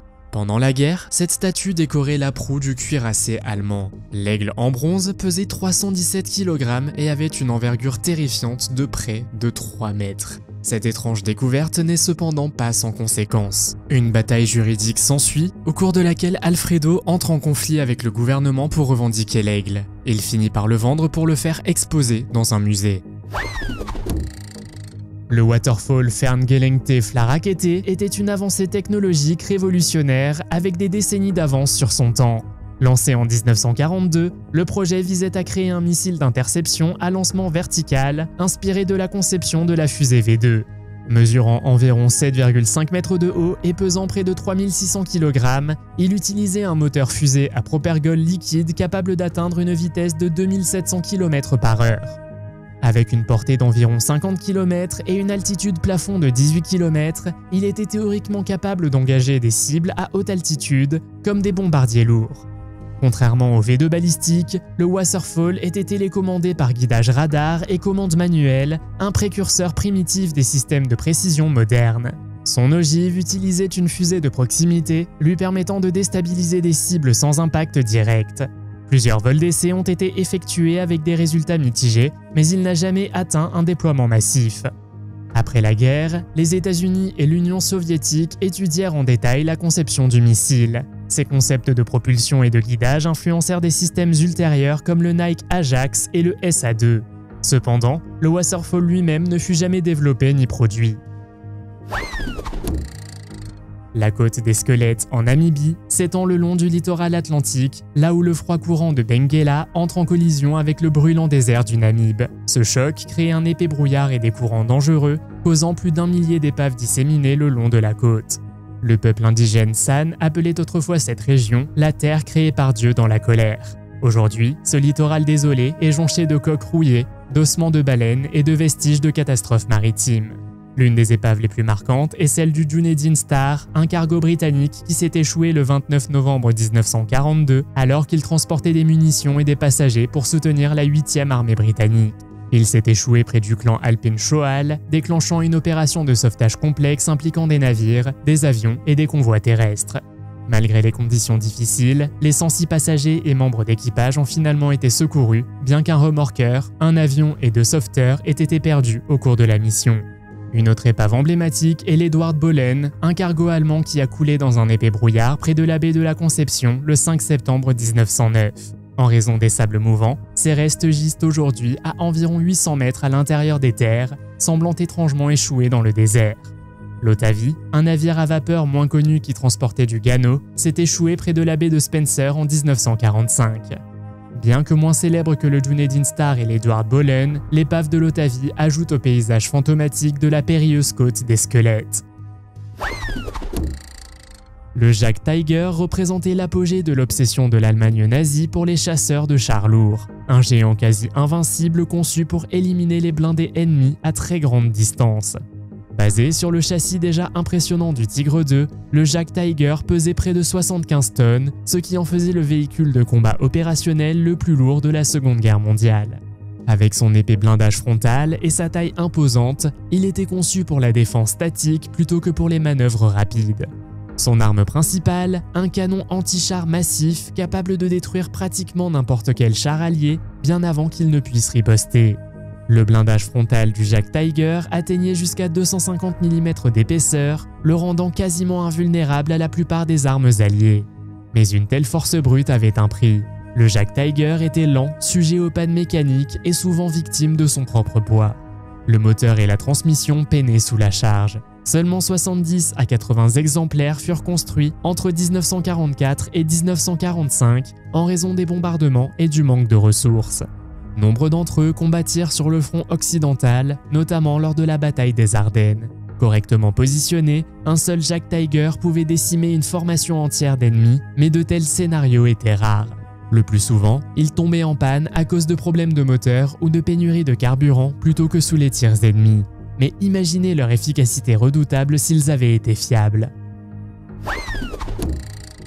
Le Musashi, avec son navire jumeau le Yamato, était l'un des plus grands cuirassés jamais construits et un symbole de la puissance navale japonaise pendant la Seconde Guerre mondiale.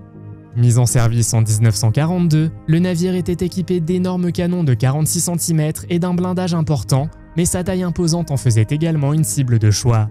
Malgré son potentiel, le Musashi ne participa que peu à des combats jusqu'à la bataille du golfe de Leyte en octobre 1944, l'une des plus grandes batailles navales de l'histoire.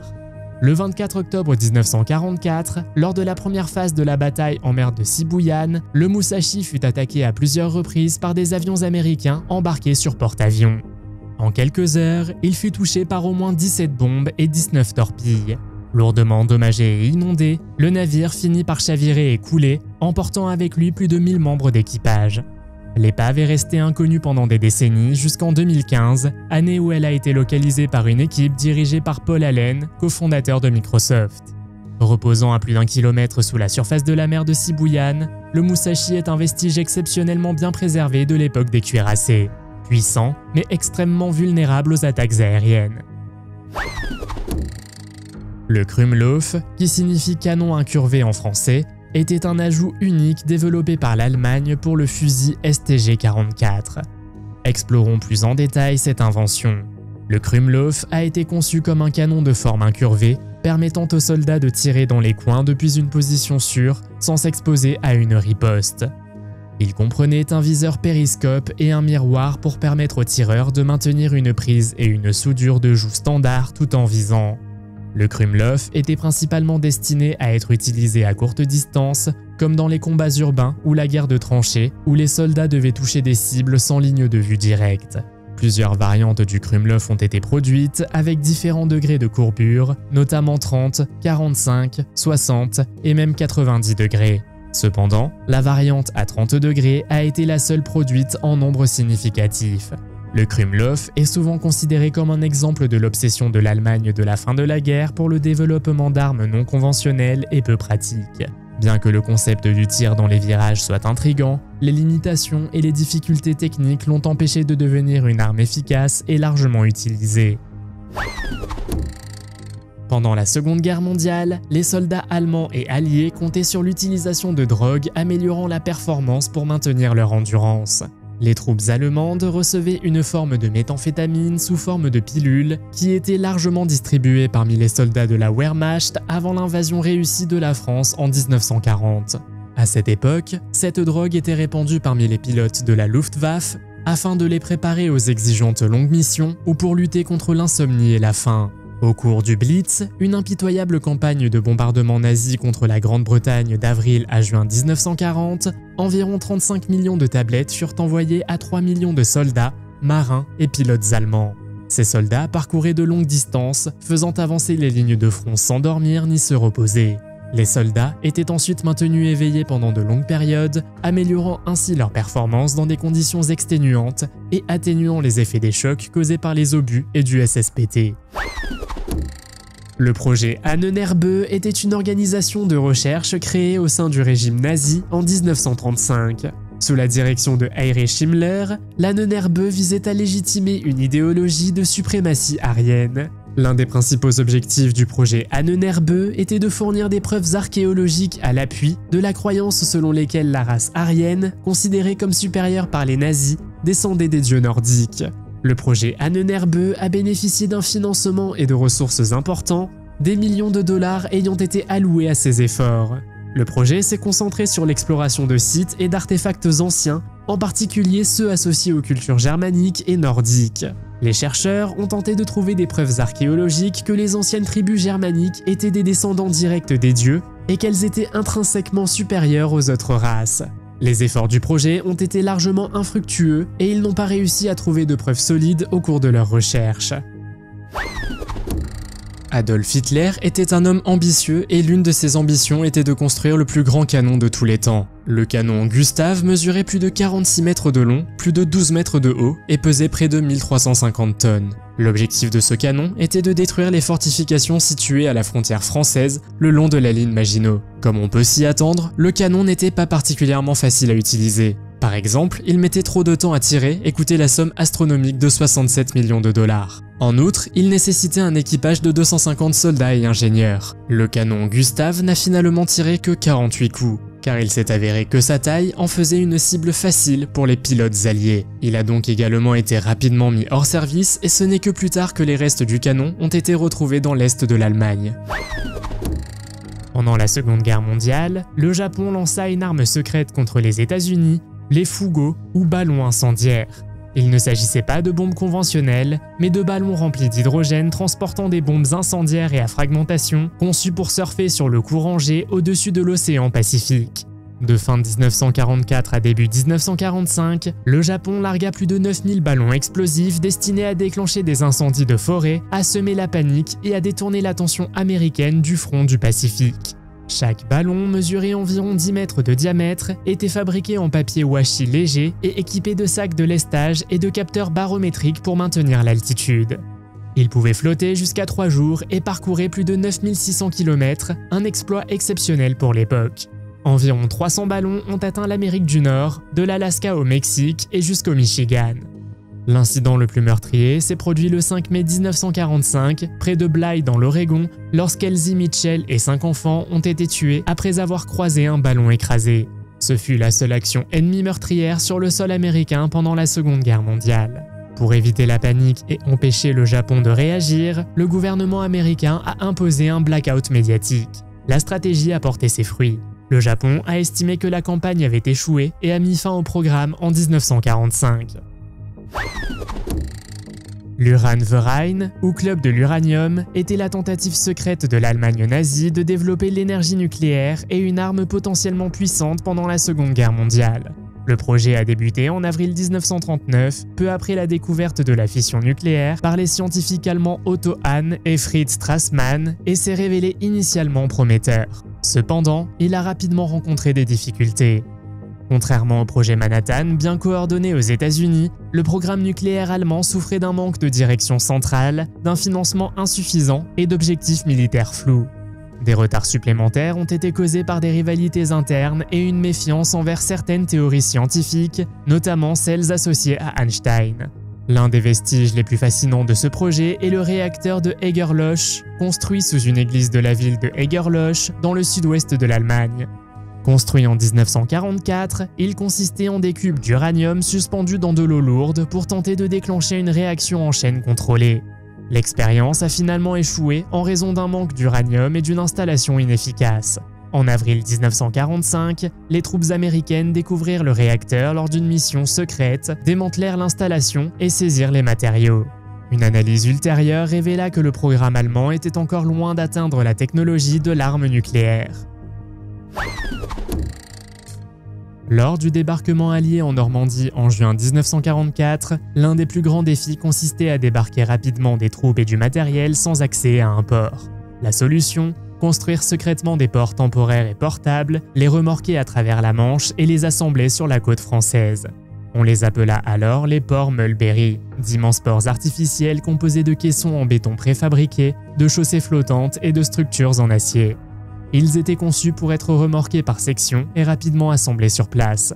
Le Mulberry A fut installé à Omaha Beach pour les forces américaines, tandis que le Mulberry B fut construit à Gold Beach pour les Britanniques. La construction commença juste après le jour J, et en quelques jours, le Mulberry B était opérationnel, traitant des milliers de tonnes de matériel chaque jour dès la fin juin.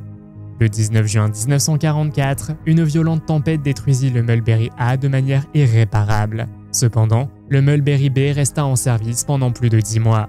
Grâce à ces ports, plus de 2,5 millions de soldats, 500 000 véhicules et 4 millions de tonnes de ravitaillement ont pu débarquer en toute sécurité. Les historiens s'accordent à dire que les Mulberry ont contribué à raccourcir la guerre de plusieurs mois. L'un des véhicules les plus impressionnants de la machine de guerre allemande était le Panzerkampfwagen Tigre II, plus connu sous le nom de Tigre II ou Königstiger.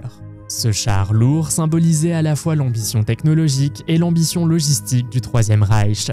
Développé pour succéder au déjà redouté Tigre I, il fut introduit en 1944 et conçu pour surpasser n'importe quel char allié grâce à sa puissance de feu et à son blindage quasi impénétrable.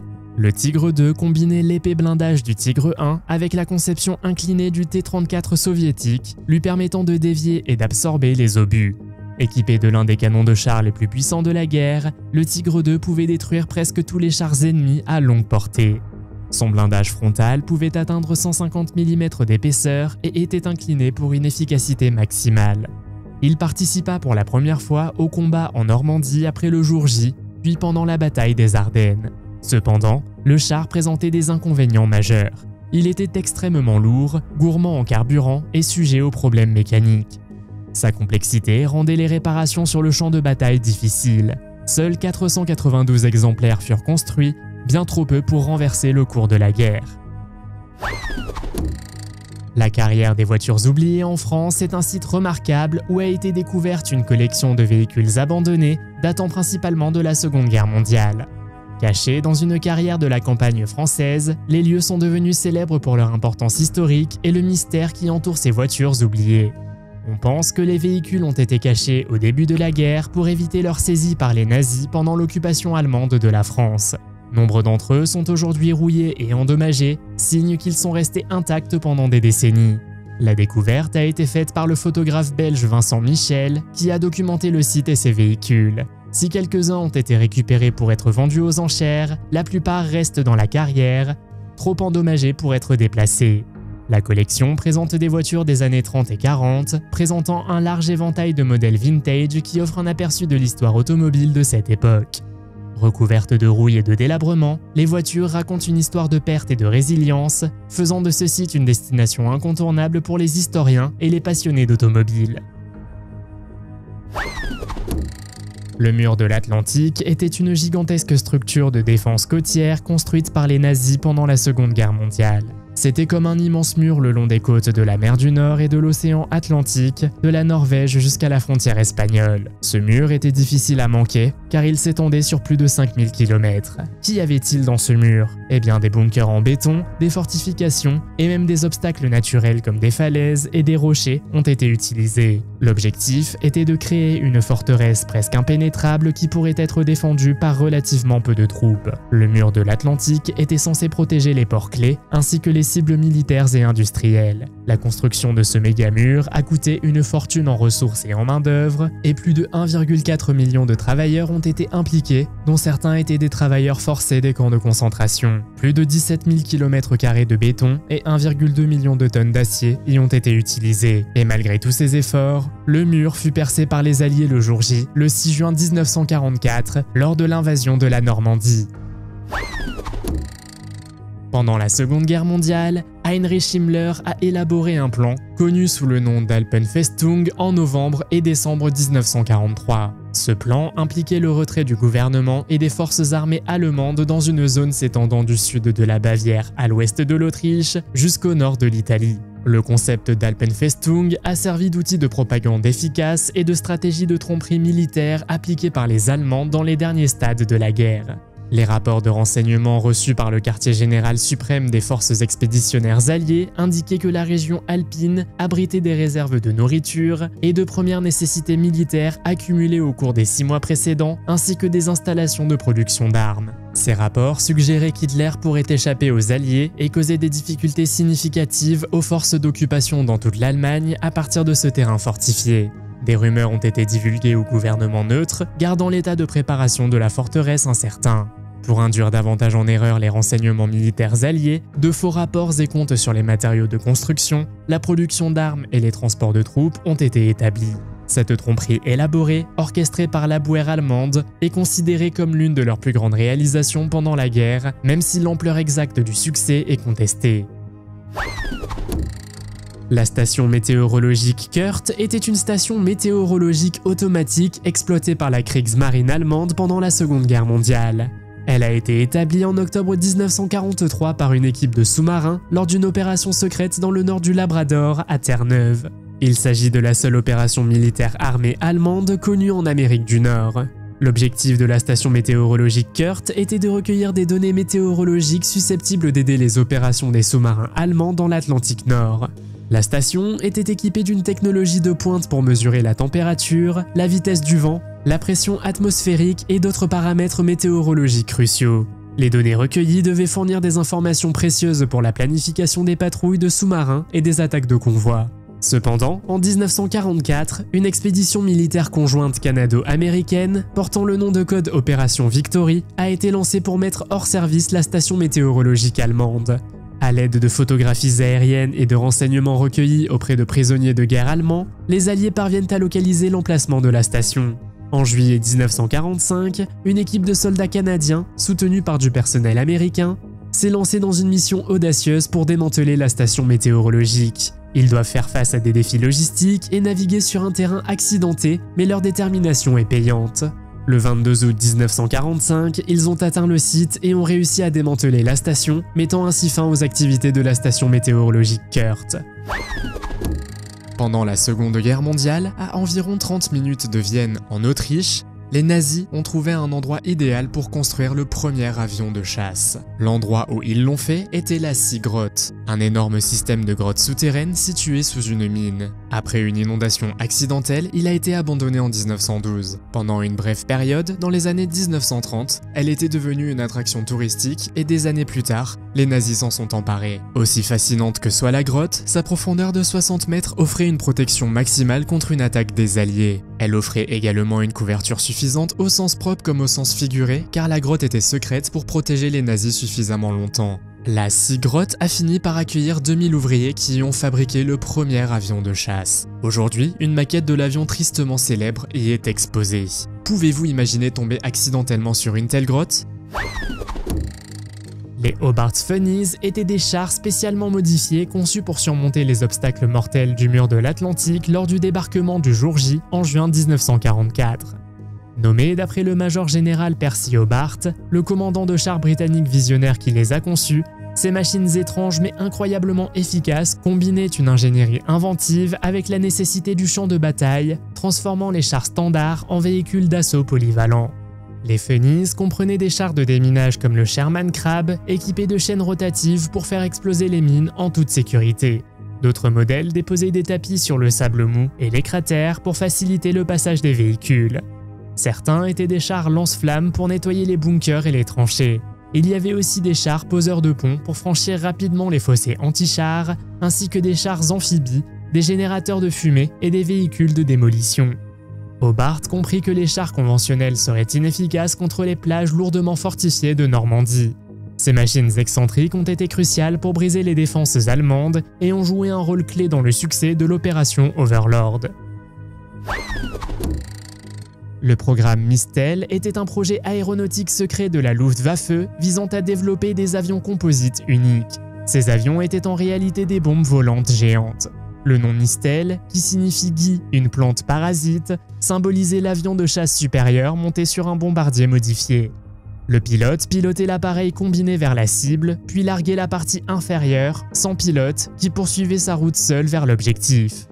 La variante la plus courante était un Focke-Wulf FW-190 monté sur un Junkers Ju 88 reconverti, dont le nez avait été remplacé par une ogive explosive profilée. Le système était destiné à frapper des cibles fortement fortifiées telles que des chantiers navals, des ponts ou des installations militaires. Après le largage de l'arme, le pilote retournait sain et sauf à sa base. Le programme a débuté en 1943 alors que l'Allemagne cherchait des méthodes alternatives pour attaquer ses objectifs stratégiques. Environ 250 combinaisons Mistel ont été construites, mais seules quelques-unes ont obtenu des résultats mesurables. Certains d'entre eux ont causé des dommages aux infrastructures françaises, mais pas suffisamment pour influencer l'issue de la guerre. Après la guerre, d'autres pays ont étudié cette technologie, mais le concept a finalement été abandonné. L'USS Inaugural était un dragueur de mine de classe admirable mis en service en décembre 1944. Conçu pour détecter et déminer les mines navales, ce navire a joué un rôle crucial pour assurer la sécurité du passage des navires alliés pendant la Seconde Guerre mondiale. La classe admirable était la classe de dragueurs de mines américains la plus importante et la plus performante de la guerre. Après des essais en mer, l'Inaugural fut déployé dans le Pacifique et participa à la bataille d'Okinawa où il escorta des convois et effectua des patrouilles. Au lendemain de la guerre, il mena des opérations de déminage autour du Japon et de la Corée, déminant 82 mines et obtenant 2 étoiles de bataille. Désarmé en 1946, l'Inaugural fut transformé en navire-musée à Saint-Louis, dans le Missouri, en 1968. Il fut classé monument historique national en 1986. Cependant, lors de la grande inondation de 1993, le navire se détacha de ses amarres, chavira et coula dans le Mississippi. En raison des importants dégâts, toute restauration a été jugée impossible. L'épave reste partiellement submergée et est encore visible par basses eaux. La Mercedes-Benz 770 Grosser, aussi connue sous le nom de Grosser Mercedes, n'était pas une arme, mais un symbole de puissance, de prestige et de propagande dans l'Allemagne nazie. Lancée en 1930, cette imposante voiture de luxe devint tristement célèbre sous le Troisième Reich comme véhicule d'État privilégié d'Adolf Hitler et de l'élite nazie. Avec sa taille, son design luxueux et son allure saisissante, la 770 était un symbole roulant de la mégalomanie autoritaire. Les modèles ultérieurs, notamment la série W150 lancée en 1938, étaient équipés de blindage et de vitres pare balles, ce qui en faisait l'une des premières véritables limousines blindées. Sous le capot se trouvait un moteur V8 suralimenté de 7,7 litres développant plus de 230 chevaux, une puissance impressionnante pour l'époque, surtout compte tenu du blindage important. Avec son empattement long et ses ailes élégantes, la voiture avait une allure presque royale. Elle était idéale pour les défilés militaires, les cérémonies diplomatiques et les événements de propagande. Les modèles personnels d'Hitler apparaissaient souvent dans les images de ses discours et de ses visites d'État, généralement avec le toit ouvert pour qu'il puisse saluer la foule. Ces images contribuèrent à l'image mondiale d'un régime fort et intouchable. Bien que véhicule de luxe, la 770 devint indissociable de la nature militariste du régime nazi. En 1943, lors d'intenses combats sur le front de l'Est, un avion de chasse allemand Focke-Wulf FW-190 s'est écrasé dans une forêt marécageuse isolée près de Leningrad. Le pilote, vraisemblablement le Feldwebel Paul Ratz de la Luftwaffe, a probablement essuyé des tirs ennemis ou une panne technique lors d'une mission. L'appareil a disparu dans le marais et est resté intact pendant des décennies, tandis que la nature reprenait peu à peu ses droits. Ce n'est qu'en 1989, 45 ans plus tard, que des passionnés d'aviation ont découvert l'épave, étonnamment bien préservée. La faible teneur en oxygène du marais a contribué à protéger de nombreuses pièces, notamment les instruments et l'armement. Même le camouflage et les marquages d'origine de la Luftwaffe étaient encore visibles sur les ailes, un spectacle extrêmement rare pour un avion immergé aussi longtemps. Cette découverte a stupéfié les historiens et a offert un aperçu unique de la guerre aérienne au-dessus de l'Union soviétique, comme si l'avion venait tout juste de surgir du passé. L'avion a été récupéré et exposé au musée central de l'armée de l'air de Monino, en Russie. Son état exceptionnel témoigne de l'aviation de la Seconde Guerre mondiale et nous rappelle les nombreuses histoires méconnues cachées sur les anciens champs de bataille. Le Sun Gun, également connu sous le nom d'Héliobim, est une arme orbitale théorique proposée pendant la Seconde Guerre mondiale. Le Sun Gun est un concept dans lequel un miroir concave monté sur un satellite est utilisé pour concentrer la lumière du Soleil sur une petite zone de la surface de la Terre, provoquant potentiellement des effets nocifs dus à une chaleur intense.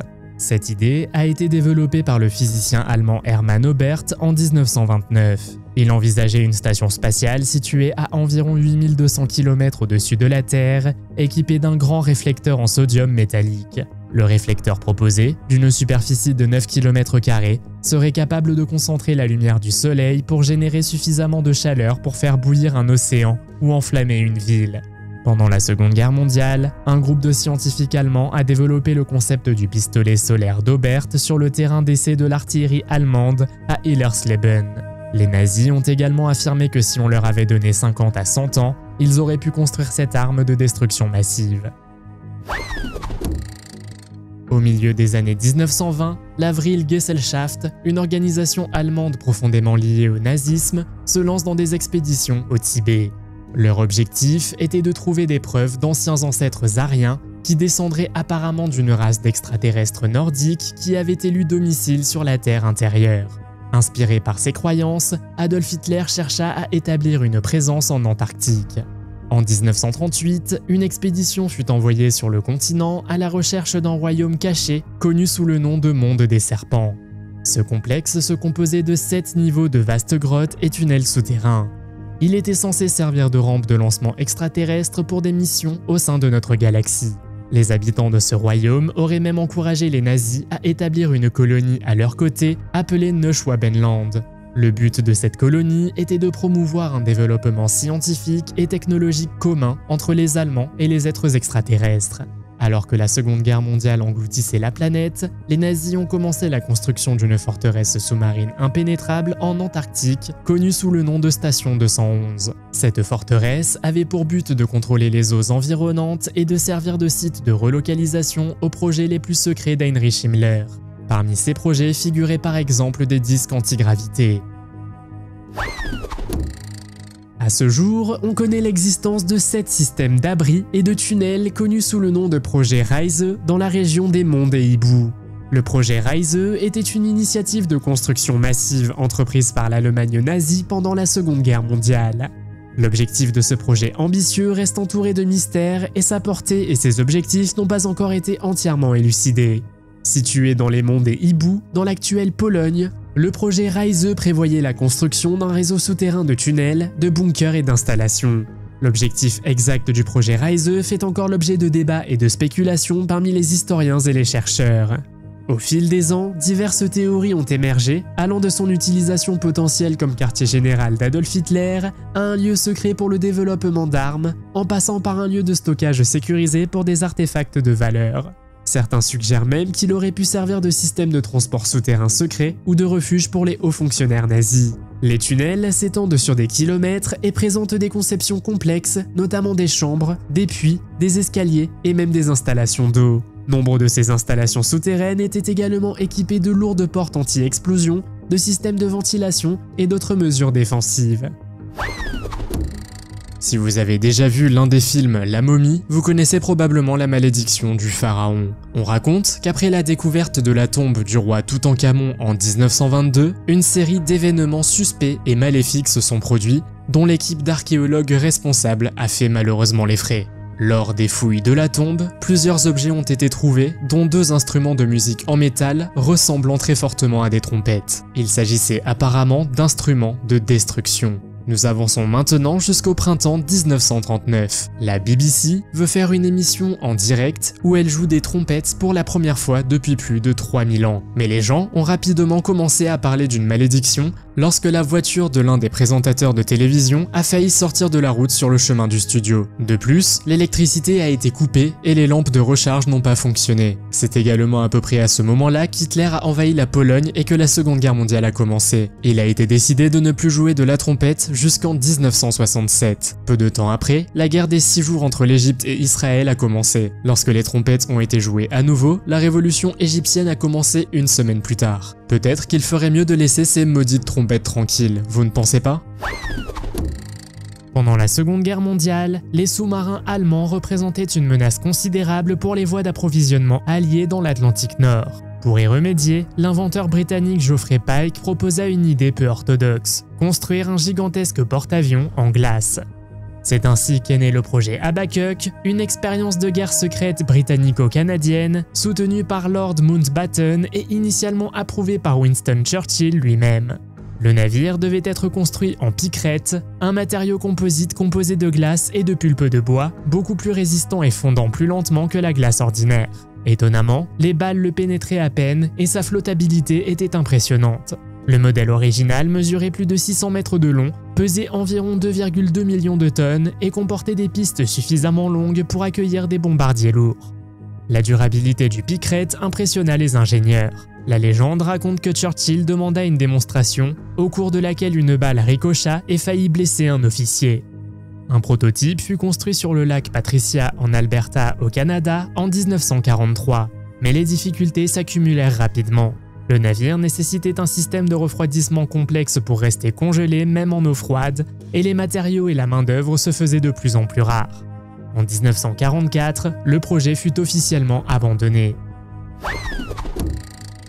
Zilgerat 1229, surnommé Vampire, était le premier système de vision nocturne infrarouge portable au monde conçu pour l'infanterie. Développé en 1944, il permettait aux soldats de voir dans l'obscurité, offrant théoriquement un avantage tactique lors des opérations nocturnes. Le système était monté sur un fusil standard de l'époque, avec un projecteur infrarouge émettant une lumière invisible. L'opérateur portait également une batterie de 14 kg dans son sac à dos pour alimenter le système. Au total, il transformait l'utilisateur en une version préliminaire du soldat de patrouille nocturne moderne, doté d'une technologie très en avance sur son temps. Si la vision infrarouge n'était pas nouvelle en soi, les Allemands furent les premiers à la déployer sous cette forme sur le champ de bataille, bien que son utilisation fût limitée. Il fut principalement testé par des unités spéciales sur le front de l'Est qui firent état de ses avantages lors des reconnaissances nocturnes en forêt et en zone urbaine. Cependant, le poids important du système, sa portée limitée à environ 200 mètres et son déploiement très tardif ont limité son impact stratégique. Après la guerre, la découverte de cet appareil a stimulé les recherches dans des pays comme les États-Unis et l'Union soviétique. Le mémorial de l'USS Arizona est l'un des sites les plus emblématiques des États-Unis. Il est situé à Pearl Harbor, sur l'île d'Oahu, à Hawaï. Ce mémorial rend hommage aux victimes de l'attaque japonaise sur Pearl Harbor le 7 décembre 1941, qui marqua l'entrée des États-Unis dans la Seconde Guerre mondiale. L'USS Arizona était un cuirassé de classe Pennsylvania, mis en service en 1916. Lors de l'attaque, le navire fut touché par une bombe japonaise qui fit exploser son magasin de munitions avant. L'explosion divisa le navire en deux et le coula en quelques minutes, tuant 1177 membres d'équipage, soit plus que tout autre navire ce jour-là. L'épave repose toujours au fond du port et est considérée comme un cimetière militaire. Le mémorial de l'USS Arizona a été construit directement au-dessus du navire coulé en 1962, sans toucher ni perturber l'épave. L'architecte Alfred Preis l'a conçu comme un symbole de la défaite suivie de la victoire, avec une structure plongeante en son milieu et remontant aux deux extrémités. À l'intérieur, un mur de marbre porte le nom de tous les marins et marines morts à bord de l'Arizona. Les visiteurs peuvent encore observer des parties de l'épave sous l'eau et des gouttelettes de pétrole, appelées larmes noires, remontent encore parfois à la surface. Le Volkswagen Schwimmwagen, également connu sous le nom de Type 166, était un véhicule amphibie innovant largement utilisé par l'armée allemande pendant la Seconde Guerre mondiale. Conçu par le célèbre ingénieur automobile Ferdinand Porsche, le Schwimmwagen était basé sur le châssis de la Volkswagen Coccinelle, ce qui le rendait polyvalent et pratique pour les opérations militaires. C'était un véhicule léger à 4 roues motrices, capable de se déplacer aussi bien sur terre que sur l'eau. Grâce à sa conception de coque unique, le véhicule pouvait flotter et se propulser sur l'eau, ce qui en faisait l'un des véhicules amphibies les plus efficaces de son époque. Avec plus de 15 000 exemplaires produits, il reste le véhicule amphibie le plus produit en série au monde. Certains Schwimmwagen furent déployés sur le front de l'Est, aidant les soldats à traverser les rivières et les terrains boueux. Sa taille compacte et sa maniabilité surprenante en faisaient également un véhicule idéal pour les missions de reconnaissance en terrain difficile. Après la guerre, le Schwimmwagen resta populaire grâce à sa conception et à ses capacités uniques. Les troupes britanniques, qui ont pris le contrôle de l'usine Volkswagen en 1945, auraient même utilisé le véhicule à des fins récréatives. La base aérienne de la RAF Folkingham est une ancienne base aérienne de la Royal Air Force située dans le Lincolnshire, au Royaume-Uni, transformée en un remarquable cimetière de véhicules. Ouverte en 1940, la base servait initialement d'aérodrome leurre pour la RAF Spitalgate, avec de faux avions et du personnel pour tromper les forces ennemies. Elle a été fortement utilisée pendant la Seconde Guerre mondiale et la guerre froide. À la fin des années 50 et au début des années 60, elle a été reconvertie par le Bomber Command de la RAF comme site de lancement du missile balistique à portée intermédiaire PGM-17 Thor. La base a été officiellement fermée en 1963. Aujourd'hui, le site est connu pour sa vaste collection de véhicules militaires en ruine et de machines du milieu du XXe siècle, notamment des tracteurs, des camions, des grues et des camions de pompiers. La piste principale, orientée du nord au sud, est bordée de centaines de ces reliques, créant un paysage surréaliste qui attire aussi bien les explorateurs urbains que les photographes. Bien qu'il s'agisse aujourd'hui d'une propriété privée principalement utilisée à des fins agricoles, les vestiges de l'aérodrome et de son cimetière de véhicules restent une destination captivante. Le canon V3, également connu sous le nom de London Gun ou Hochdruckpumpe, était un super canon développé par les nazis pendant la Seconde Guerre mondiale. Cet engin n'était pas qu'un canon ordinaire, il était énorme et l'idée était de l'utiliser comme un méga fusil à longue portée. Imaginez un gigantesque canon capable de tirer des projectiles à grande vitesse sur de grandes distances. Le V3 canon était destiné à bombarder Londres depuis 2 grands bunkers du nord de la France. C'était une idée effrayante et l'intention était de terrifier la population de la ville. Il a été développé par un ingénieur allemand intelligent nommé August Kunders, qui a présenté son idée au ministre de la Production de guerre, Albert Speer. Hitler fut immédiatement enthousiasmé et injecta beaucoup d'argent dans le projet. La construction de ce canon a nécessité beaucoup de travaux de creusement et de travail forcé dans un immense bunker souterrain du nord de la France. Mais finalement, avant que le canon ne puisse atteindre Londres, les installations de lancement furent détruites par les bombardements alliés. Le canon V3 n'a jamais été utilisé comme prévu. Cependant, 2 canons similaires furent utilisés pour bombarder le Luxembourg de décembre 1944 à février 1945. Le château de Wewelsburg, situé dans le nord-ouest de l'Allemagne, a une longue histoire entourée de mystères. Autrefois refuge pseudo-religieux des SS d'Hitler, ce château captive l'imagination depuis 1945. Sa crypte, remplie d'échos et de symboles occultes énigmatiques, a donné lieu à des récits de cérémonies païennes menées par la confrérie. Construit à l'origine au XVIIe siècle sous la forme d'une structure triangulaire, le château de Wewelsburg a subi une transformation dans les années 1930 sous la direction de Heinrich Himmler. Des milliers de travailleurs forcés ont travaillé dur pour donner vie aux pierres qui entourent les murs, avec au centre un tuyau de gaz destiné à alimenter une flamme éternelle. En montant à l'étage, la salle des généraux SS circulaire révèle un symbole occulte connu sous le nom de soleil noir, incrusté dans le sol en marbre. Debout au centre, votre voix est si intensément amplifiée qu'elle prend un caractère inquiétant, presque extraterrestre, lorsqu'elle résonne dans la salle voûtée. Dans la tanière du loup, le quartier général militaire ultra secret d'Adolf Hitler sur le front de l'Est, de nombreux artefacts intrigants ont été découverts. Profondément caché dans les forêts de Mazuri en Pologne, ce complexe secret a fait l'objet de récents travaux archéologiques qui ont permis de mettre au jour des éléments importants qui éclairent le fonctionnement du refuge. Parmi les découvertes remarquables figurent les escaliers menant au baraquement personnel d'Hitler et deux portes de bunker, dont l'une aurait fait partie de son propre bunker. Ces découvertes permettent de mieux comprendre l'agencement du complexe et les endroits précis où une tentative d'assassinat a échoué en 1944. Sur ce site, un drapeau peint et une pierre gravée portant l'emblème du bataillon de protection spéciale d'Hitler ont été retrouvés. La tanière du loup, avec son haut niveau de sécurité et le séjour prolongé d'Hitler de 850 jours, revêtait une importance considérable pour le régime nazi. Lorsque la guerre s'est retournée contre eux, Hitler s'est retiré dans son bunker à Berlin et la tanière du loup a été détruite. Un professeur de cryptographie se promenait un jour dans un marché aux puces lorsqu'un objet a attiré son attention. Il s'agissait d'une machine à écrire proposée à la vente pour 100 €. C'est du moins ce qu'il a pensé au début, mais en regardant à nouveau, il a vu qu'il s'agissait d'une machine de cryptage de la Seconde Guerre mondiale. Les machines Enigma, comme on les appelle également, étaient largement utilisées pendant la guerre pour transmettre des messages militaires codés. Alan Turing, un homme doué en mathématiques, a finalement réussi à déchiffrer le tristement célèbre code Enigma. Le professeur qui a acheté la machine à chiffrer n'avait pas l'intention de la garder. Il l'a ensuite proposée aux enchères avec un prix de départ de 9000 €. Elle a finalement été vendue à un enchérisseur en ligne en Roumanie pour la somme faramineuse de 45 000 €. L'une des armes secrètes les plus étranges et ambitieuses développées par les Britanniques pendant la Seconde Guerre mondiale était le Grand Panzerdrum. Il s'agissait d'un énorme char explosif propulsé par fusée, conçu pour briser le mur de béton de l'Atlantique allemand. Le concept est né en 1942 au ministère britannique de l'approvisionnement. En substance, le Panzerdrum était un énorme engin en bois à 2 roues, d'environ 6 mètres de diamètre, équipé de dizaines de moteurs fusées sur ses jantes. Le plan prévoyait de le lancer depuis des péniches de débarquement sur les plages lors d'assauts amphibies. Il fonçait ensuite à toute vitesse sur les défenses ennemies, franchissait les obstacles et faisait exploser sa charge explosive pour ouvrir la voie à l'infanterie et aux chars.